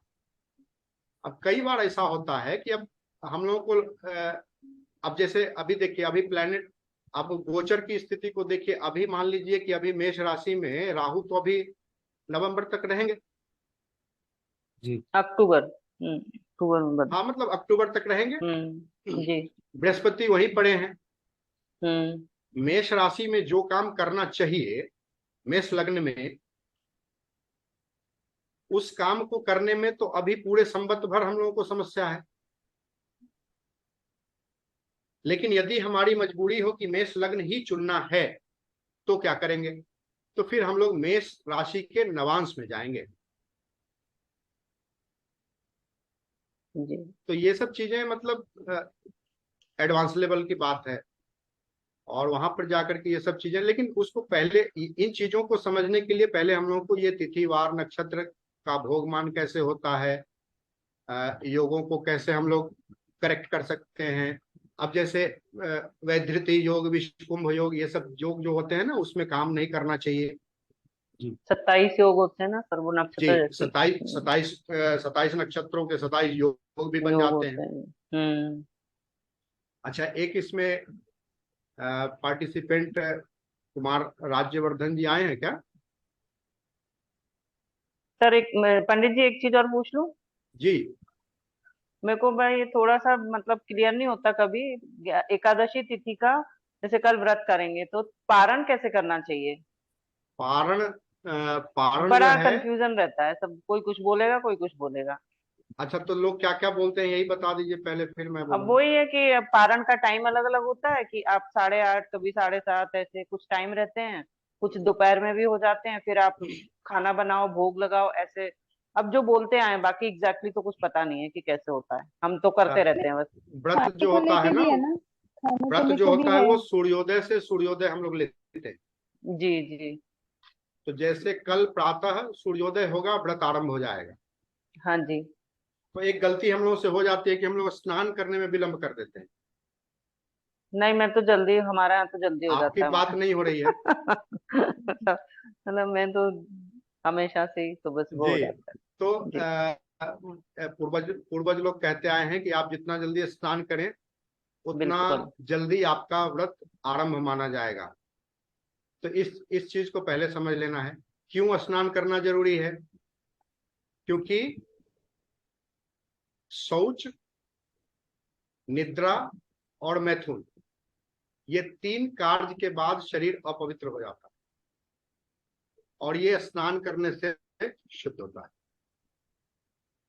तो जैसे दिन में भी यदि हम लोग अनुष्ठान में होते हैं जिस समय, और यदि थके हुए हैं, दिन में थोड़ी देर के लिए लेटे और झपकी आ गई, तो नियम यह है कि पंडित जी फिर स्नान करके ही अनुष्ठान पे बैठेंगे। जप यदि कर रहे हैं, जैसे हम लोग महामृत्युंजय जप वगैरह अरेंज करवाते हैं, तो उसमें हम्म। ये नियम लिया जाता है कि जैसे ब्रेक भी किया, आहार शुद्धि तो रहती है, फलाहार पे रहते हैं लोग, तो आहार शुद्धि तो हो ही रही है, पर आचरण विहार की भी शुद्धि चाहिए।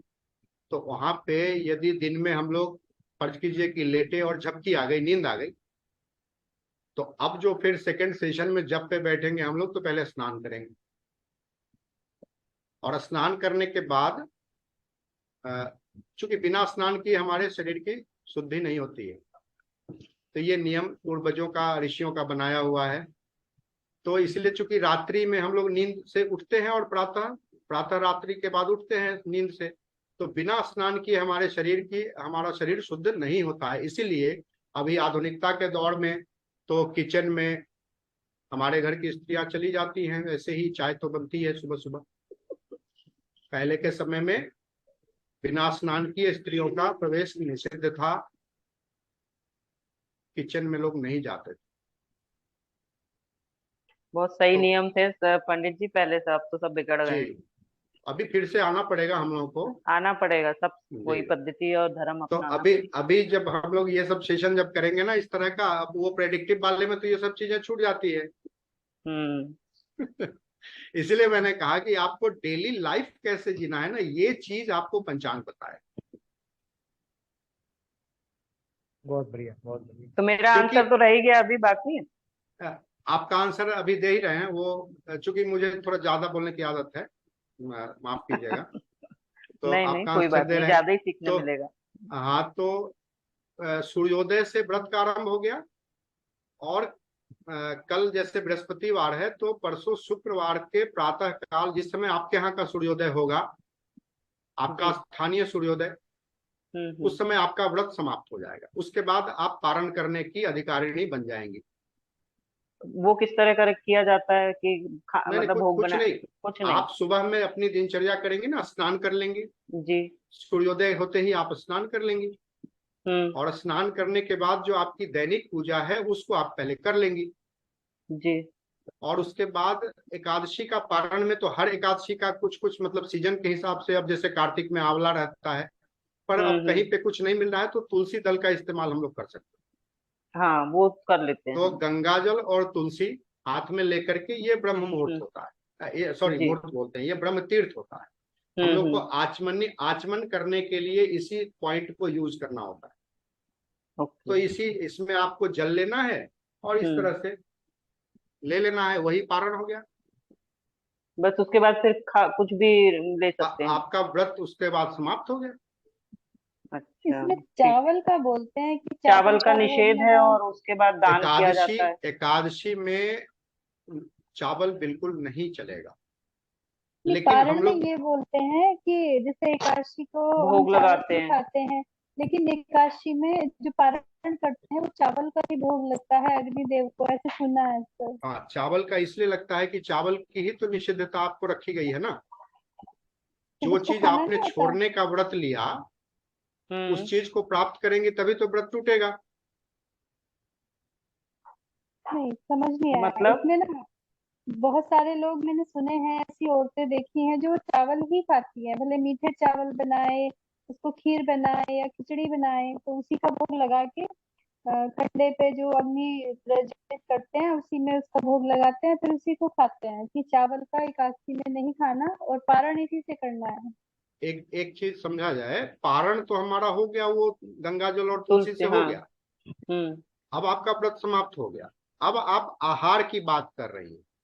जी। तो आहार जो है वो आप जो आपके अनुकूल है वो लेना चाहिए, आप ले सकती हैं। आपका स्थानीय क्षेत्रीय जो भी चलन है वो आप लेने को स्वतंत्र है ना।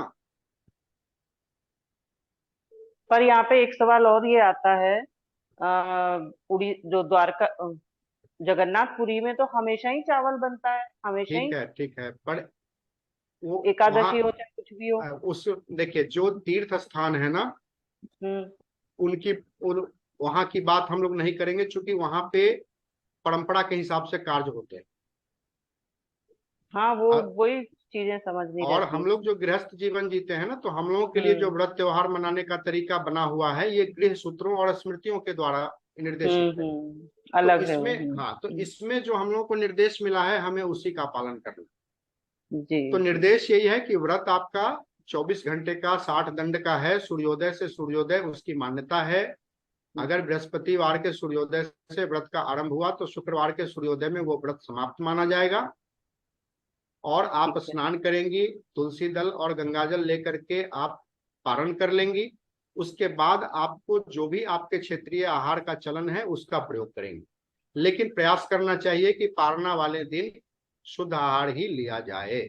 इसका ये अर्थ जी। नहीं है कि मांसाहार लेने वाले लोग नहीं मांसाहार करने लगे, नहीं। अरे है कोई ना। नहीं सुनता है, सब कुछ मतलब कहना चाहिए, बड़ा ही बेकार माहौल है सब जगह। जी, तो अब आपके प्रश्न का उत्तर मिला। हाँ मिला, पर पंडित जी जैसे कि अब एकादशी वाले दिन कई लोग फलार कर लेते हैं, मैं तो खैर नमक अन्न कुछ भी नहीं लेते हैं, हम तो फल वल खा लिया या कुछ ऐसे। बाकी कई लोग एक टाइम खाना भी खाते हैं, कई लोग नमक भी खा लेते हैं, सेंधा नमक। वो सब अपने अपने हिसाब से डिजाइन है सब चीजें। हाँ, वहाँ वहाँ पे क्या है, चूंकि देखिए व्रत जो है ना, व्रत जो है एक होते हैं सांवत्सरिक व्रत व्रत, हम्म। वर्ष में एक बार आते हैं।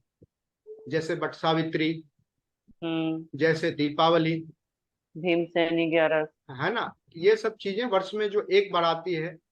तो वहाँ हम्म। के जो मान्य नियम है, जैसे हम लोगों के तरफ पता नहीं आपके तरफ होते हैं कि नहीं, हमारी तरफ जीवित पुत्री का व्रत होता है। एक ज्योतिका बोलते हैं ना। मैं ज्योतिका, हाँ। एक्चुअल में बनारस गाजीपुर से ही हूँ, मैं यूपी से ही हूँ, हाँ, तो ठाकुर हूँ। आप जानती होंगी, है ना।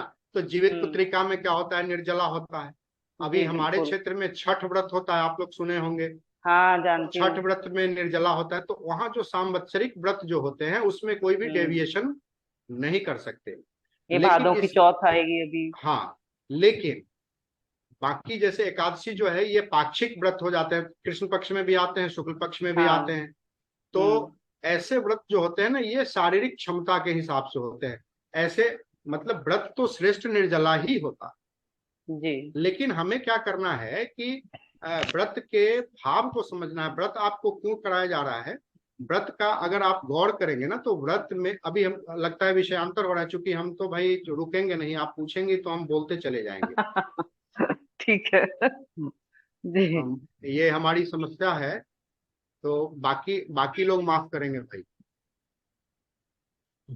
है ना। चलिए ठीक है। तो इसको थोड़ा सा, लेकिन अब थोड़ा सा इसको बोल ही देते हैं तो व्रत करने में जो पहली बात है कि हम लोगों का जो आचरण का जो डेविएशन होता है ना, उसका आधार क्या है भाई? तो जिह्वा, जीभ, हमारा जो टंग होता है ना, यही हमारी सारी विकृतियों का जड़ है। ये ऐसा ऋषि मुनियों ने रिसर्च करके पता कर लिया। तो इसीलिए कहा गया कि सबसे पहले इसी को रोको। तो जब भी आप व्रत करती हैं तो सबसे पहला नियम क्या है? नमक छोड़ दो। क्योंकि इसको बोलते हैं, इसको अगर आप इसके थीम पे जाएंगे ना, तो ये स्वाद तप है।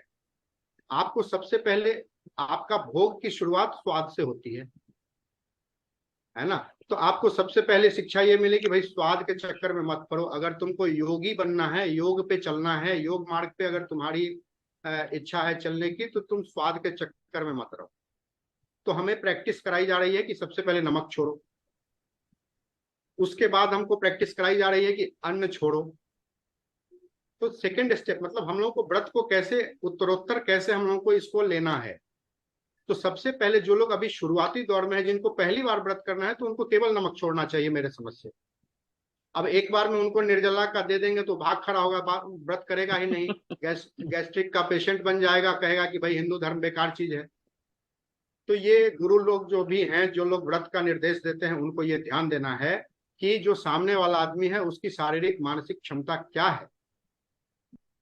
है ना, वो किस जाति से है, किस वर्ण से है, ये सभी चीजें उसके रहन सहन में काम आती है। ठीक है ना? टाइम भी थोड़ा देखना है हम लोगों को। तो हाँ जी। आगे बढ़ते हैं। गौरव मिश्रा जी,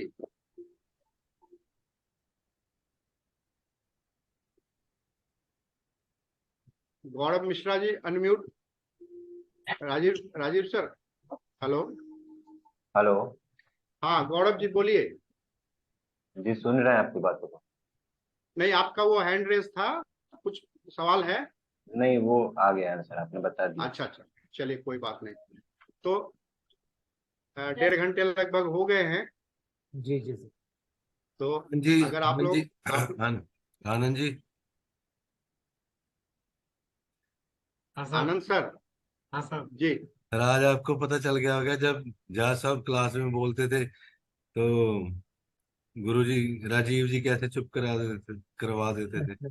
आज अब कंफर्म हो गया होगा। नहीं ऐसा नहीं बोलना है। देखिए उनसे भी बहुत चीज मेरा अभी जैसे नहीं नहीं, मैं मैं आनंद जी का कोई डाउट था, वो क्लियर कर रहा था कि अब आपको समझ आज आपको समझ लग गया होगा। नहीं समझ में आ गया। वो तो डाउट, मेरे को डाउट नहीं था। वो तो बिल्कुल सही फ्लो चल रहा था। नहीं, फ्लो चल रहा था, नहीं आज एक्चुअली क्लियर हो गया। एक्चुअली ये है, मैंने जो शुरू में गुरु जी को प्रणाम किया है, तो उसमें गुरुभ्यो नमः पढ़ा है, जी गुरुवे नमः नहीं पढ़ा है। गुरुभ्यो कहने का मतलब बहुवचन हो जाता है वो, है ना? तो बहुवचन में हमने कहा, बहुवचन में जब षष्ठी विभक्ति लगाते हैं तो भ्यो हो जाता है। तो गुरुभ्यो का मतलब हुआ कि आज अभी तक जितने लोगों से कुछ भी सीखा, उन सभी को एक साथ प्रणाम कर दिया, सभी को प्रणाम। है ना? तो जहां भी हम लोग बैठे, अब यहाँ भी हम आप लोग मुझसे क्या सीखेंगे, मैंने शुरू में कह दिया, मुझे नहीं पता, पर मैं आप लोगों से जरूर सीख लूंगा, ये मेरा कंफर्म है। सर हम सीखेंगे आपसे। सभी का ज्ञानवर्धन हो रहा है पंडित जी नहीं, आपसे। तो बहुत बहुत बढ़िया बता रहे हैं सर। ये कभी सुना भी नहीं था हमने। अभी मन में इच्छा पैदा हो गई है। अभी इतना बताइए कि पेमेंट का लिंक विंक कैसे है, कहाँ करना है, ताकि तैयारी में लग जाए हम। अच्छा, वो पेमेंट का लिंक तो राजीव सर मेरे को भेज दो पेमेंट आप सभी लोग। जी वो ठीक है सर। उसी ग्रुप में हम लोग कर लेंगे शेयर। कर उसमें लेंगे, शेयर कर लेंगे सर, शेयर किया भी हुआ है, पर उसको अपडेट कर लिया जाए। राजीव सर एक बार भेज दीजिए उसको, हाँ जी है भेज ना? दूंगा सर, मैं भेज दे दूंगा। दीजिए जी तो कल तक सब पे कर देंगे, सर, अपना काम चालू हो जी। जाए। और मेरा निवेदन है, फिर सप्ताह में एक ही क्लास रखी जाए तो अच्छा है, बुधवार के रोज। क्योंकि प्रैक्टिस सेक्शन का हमेशा वो मिल जाएगा थोड़ा टाइम। नहीं सर, एक क्लास नहीं होगी, सुना जाए, क्लास हम सुनिए क्लास ना, इसमें ऐसा है, एक हफ्ते में 2 क्लास जाएंगी। 2 कम से कम तो होना ही चाहिए, है ना? हाँ जी। 2 चलो होना ही तो चाहिए। तो हम लोग बुधवार और गुरुवार, या गुरुवार शुक्रवार सेलेक्ट कर सकते हैं। जैसे भी जैसे आनंद जी आपकी को ठीक इच्छा, लगेगा। जैसे आपकी इच्छा सर। वो 2 क्लास सारी रख लीजिए, बुधवार और गुरुवार 2 दिन रख लीजिए फिर।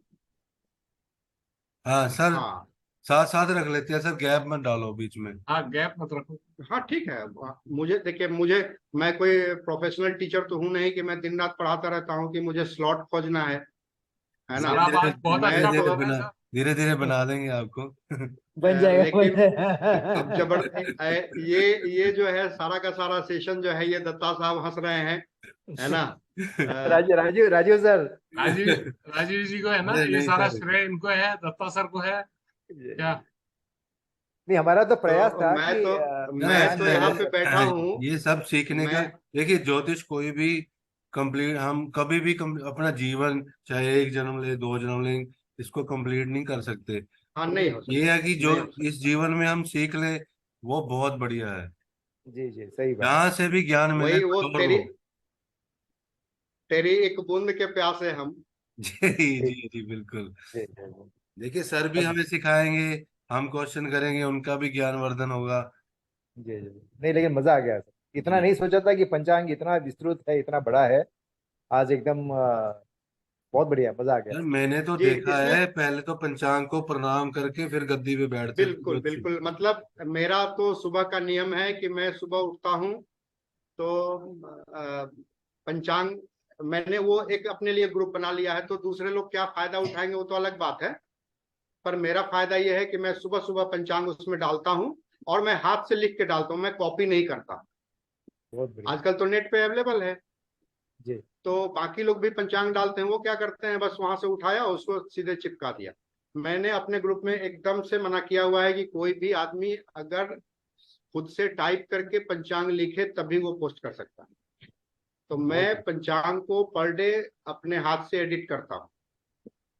तो जब मैं एडिट करता हूँ ना, तो मैं तिथि भी देख लेता हूँ, तिथि का भोगमान भी देख लेता हूँ, नक्षत्रों को देख लेता हूँ, मुझे अपना संपत विपत तारा नजर आ जाता जी जी है बहुत ना। बढ़िया। प्रैक्टिस भी रोज की रोज बनी रहती है। जी, बहुत बढ़िया। चंद्रमा की स्थिति समझ में आ जाती है। हम भी आपके अब रास्ते पे चलेंगे साहब। हम भी अपने तारे देखेंगे जी जी जी। सर। आप ये देखेंगे कि आज मुझे गुस्सा आएगा कि नहीं। सर मुझे आज मैंने सुबह ही देख लिया था, जब मैं सुबह उठा तो मैंने देखा, मैंने कहा आज भाई दिन सही नहीं जाने वाला, आज गुस्से में जाएगा। और वही हुआ, तो गुस्से में ही गया सारा दिन। अच्छा, तो अभी ठंडा हुआ कि नहीं।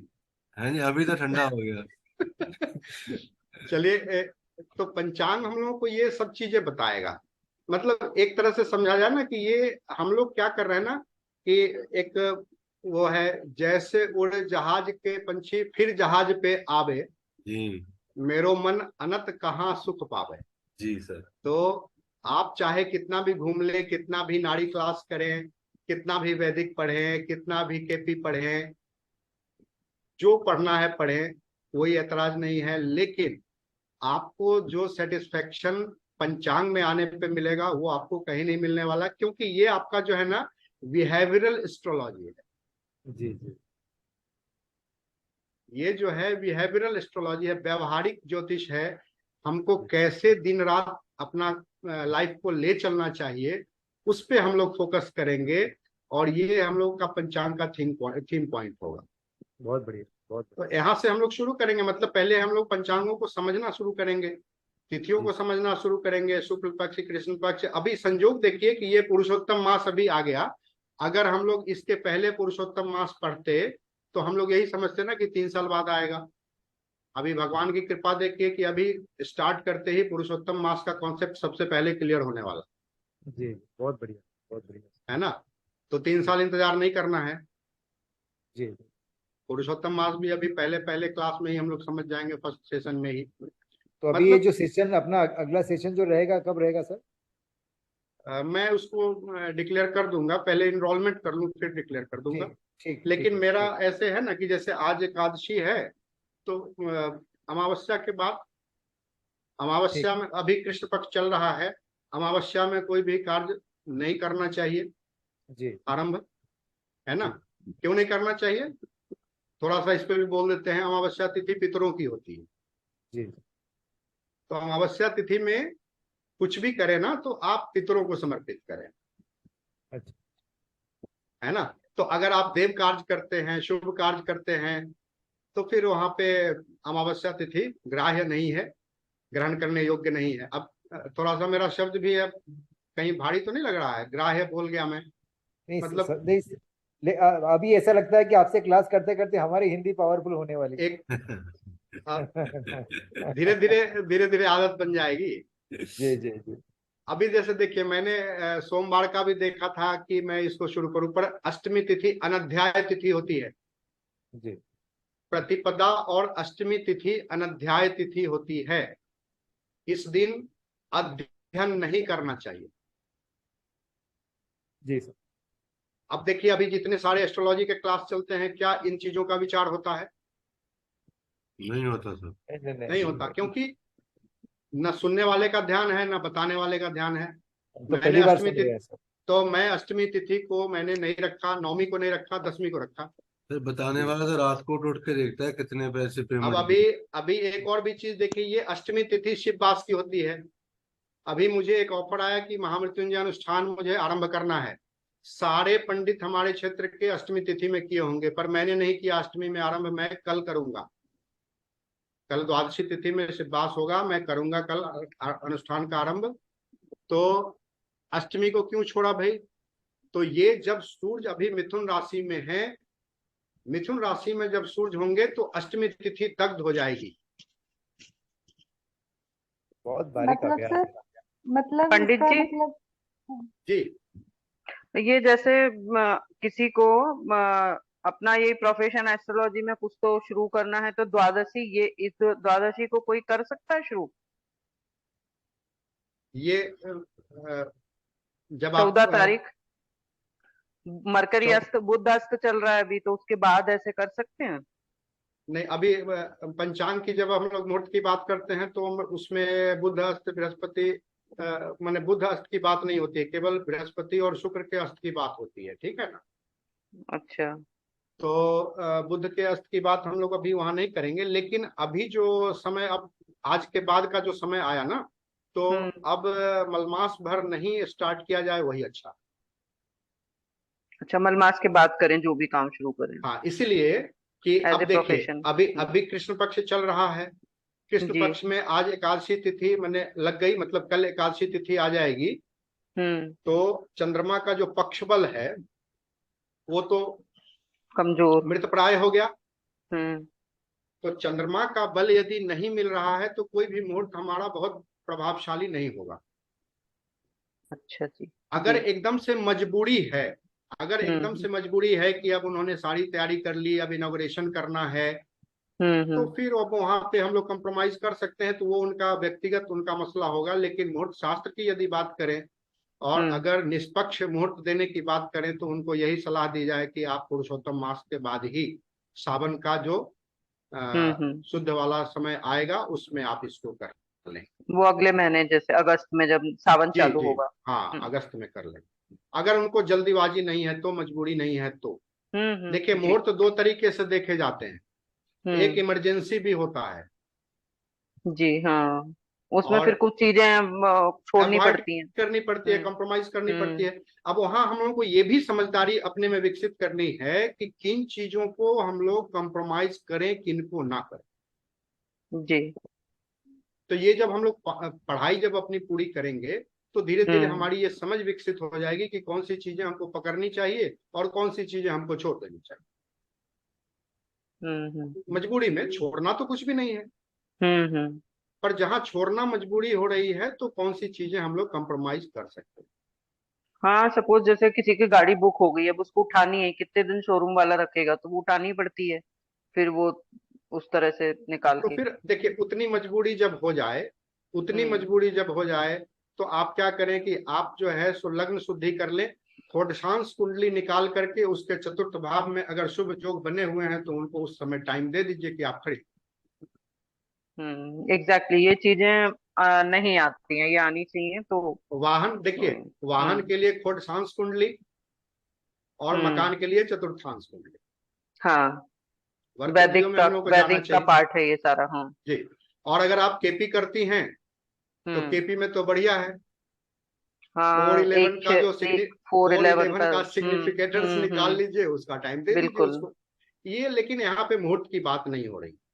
जो हम्म। हमारा क्लासिकल है, जो ऋषियों ने दिया है, उसकी बात नहीं हो रही है। ये फिर हो रही है क्लाइंट डीलिंग, हाँ, उसके हिसाब से। उसके हिसाब से। तो हमको तो हर हम्म टूल अपना तैयार रखना है ना। हम्म। सही है। चलो, हो ठीक है। सकता है कि हम लोग जब एडवांस में जाएंगे तो हम लोग ये वर्ग कुंडली और केपी भी देख लेंगे थोड़ा सा। जरूर जरूर जरूर हम्म। जरूर जरूर आपने सब सीखा हुआ है पंडित जी, केपी वगैरह सब, बीएनएन?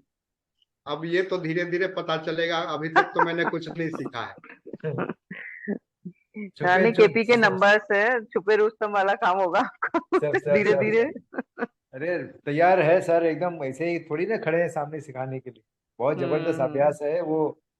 चुप रहते हैं खाली, देखिए बस तो हम देखिए समझते हैं कि एक्चुअली बस वही ऐसा सब। है, मैं बहुत एक्साइटेड हूँ इस तरह का, मतलब मैंने कभी प्लान ही नहीं किया था कि मैं इस तरीके से आप लोगों से इंटरेक्ट करूंगा।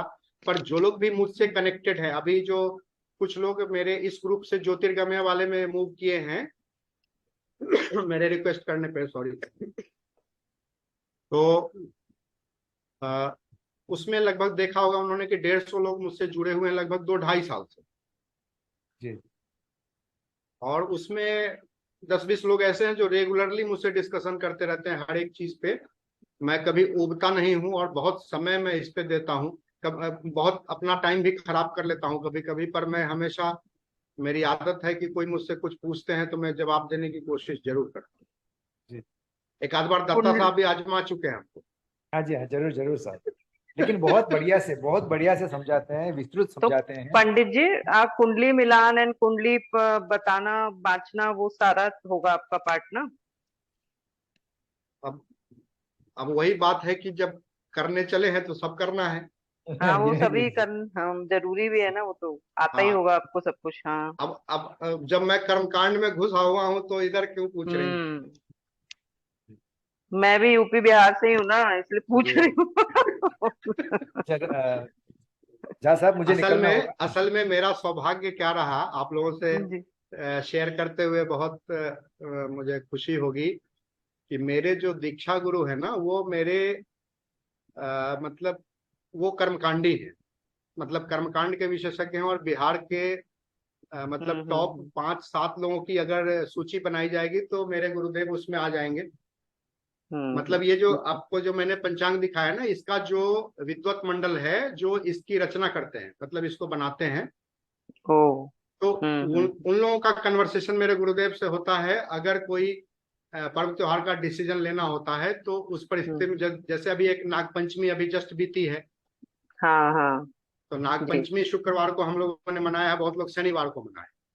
हम्म तो शुक्रवार को मनाया, शनिवार के दिन हमारे यहाँ के पंचांग में 22 पल बताया गया पंचमी का भोगमान। हम्म 22 पल। तो एक दंड से जो कम की तिथि होती है उसको व्रत में हम लोग अवॉइड कर देते हैं। तो इस हम्म। कारण से वहां पे वो रूल को कंप्रोमाइज कर लिया गया कि पंचमी खष्टी युक्त होनी चाहिए, पंचमी चतुर्थी विद्या नहीं होनी चाहिए। ये विद्या और युक्त और ये सब चीजें धीरे हम्म। धीरे शब्दों जी को जी। समझना है। ठीक है। तो इसीलिए हम लोगों ने शुक्रवार को नागपंचमी मनाया। तो ये वाली पंचमी क्यों, नाग पंचमी तो वो वाली मनाते हैं ना जो जी सावन में नहीं, आएगी? शुक्ल जी जी जी, शुक्ल दोनों। पक्ष की, मैं शुक्ल मैं पक्ष उसको की भी बना। क्लियर कर दूं, इसमें क्षेत्रीयता है। हमारे क्षेत्र में, मिथिला क्षेत्र में कृष्ण पक्ष में मनाया जाता है और हम्म कई क्षेत्रों में शुक्ल पक्ष में मनाया जाता है। दोनों ही नागपंचमी सही है। जो उज्जैन में मंदिर खुलता है ना, बड़ा वाला, जो हाँ, इस साल में एक ही बार वो। देखिए देखिए, जब मुहूर्त की बात होती है ना तो उसमें हम्म परंपरा बहुत मायने रखता है। या अपना तो अपना अगर, एरिया होता है। हाँ, तो अगर विद्वता अर्जित करनी है, लेकिन हम्म ये विद्वता अप्लाई करने में जातक की क्षेत्रीयता को अवॉइड नहीं करना है। वो ये चीजें नहीं पता कि, होनी चाहिए अपने को, हाँ, देश अब काल जैसे परिस्थिति देखिए, वाली। अब मान लीजिए कि अब कहीं कच योग को महत्ता दी जा रही है हम्म और हमारे क्षेत्र में नहीं दी जा रही है। जब इसके विशद में जाएंगे वो तो बहुत बड़ी बात होगी। मुहूर्त चिंतामणि जब आप पढ़ेंगे ना तो उसमें हम्म आपको गोदावरी नदी के उस पार क्या है, विंध्याचल पर्वत के पास क्या है, गंगा नदी के हम्म। पास क्या है, ये सारी चीजें आ जाती। तो उतना जी। में तो जाना संभव नहीं होगा, लेकिन जहां तक पहुंच सके। अच्छा जहाँ साहब मुझे निकलना होगा। जी। जी ठीक है। तो और आप अगर पेमेंट अगर का आप लिंक लोग मेरे भेज दीजिए। अगर आप लोग अनुमति दें तो अब क्लास को मतलब सत्र जी जी को बिल्कुल। ओवर किया जाए। हाँ जी हाँ हाँ जी जी। हाँ जी। आप खाली लोगों का पेमेंट का बहुत लिंक जरा बहुत राजू साहब आप याद से दे दीजिएगा ताकि हम कल पे कर सकें, है ना। हाँ जी सबको ही भेज दें। जी आप जी लोगों का बहुत बहुत धन्यवाद। और थैंक यू। एक बार जो है हम लोग फिर से अपने आराध्य को याद कर लेते हैं जिनकी कृपा से ये सब हो रहा है। नवग्रहों को प्रणाम कर लेते हैं। विधिवत क्लास में हम लोग सब सारी चीजें करेंगे। जी एक बार पुनः धन्यवाद। आप सभी लोगों को मेरा प्रणाम, बार बार प्रणाम कि आप धन्यवाद लोगों ने सर। मुझे अवसर दिया। प्रणाम सर, प्रणाम। राम धन्यवाद राम जी। जय सिया राम। धन्यवाद सर। जय श्री राम।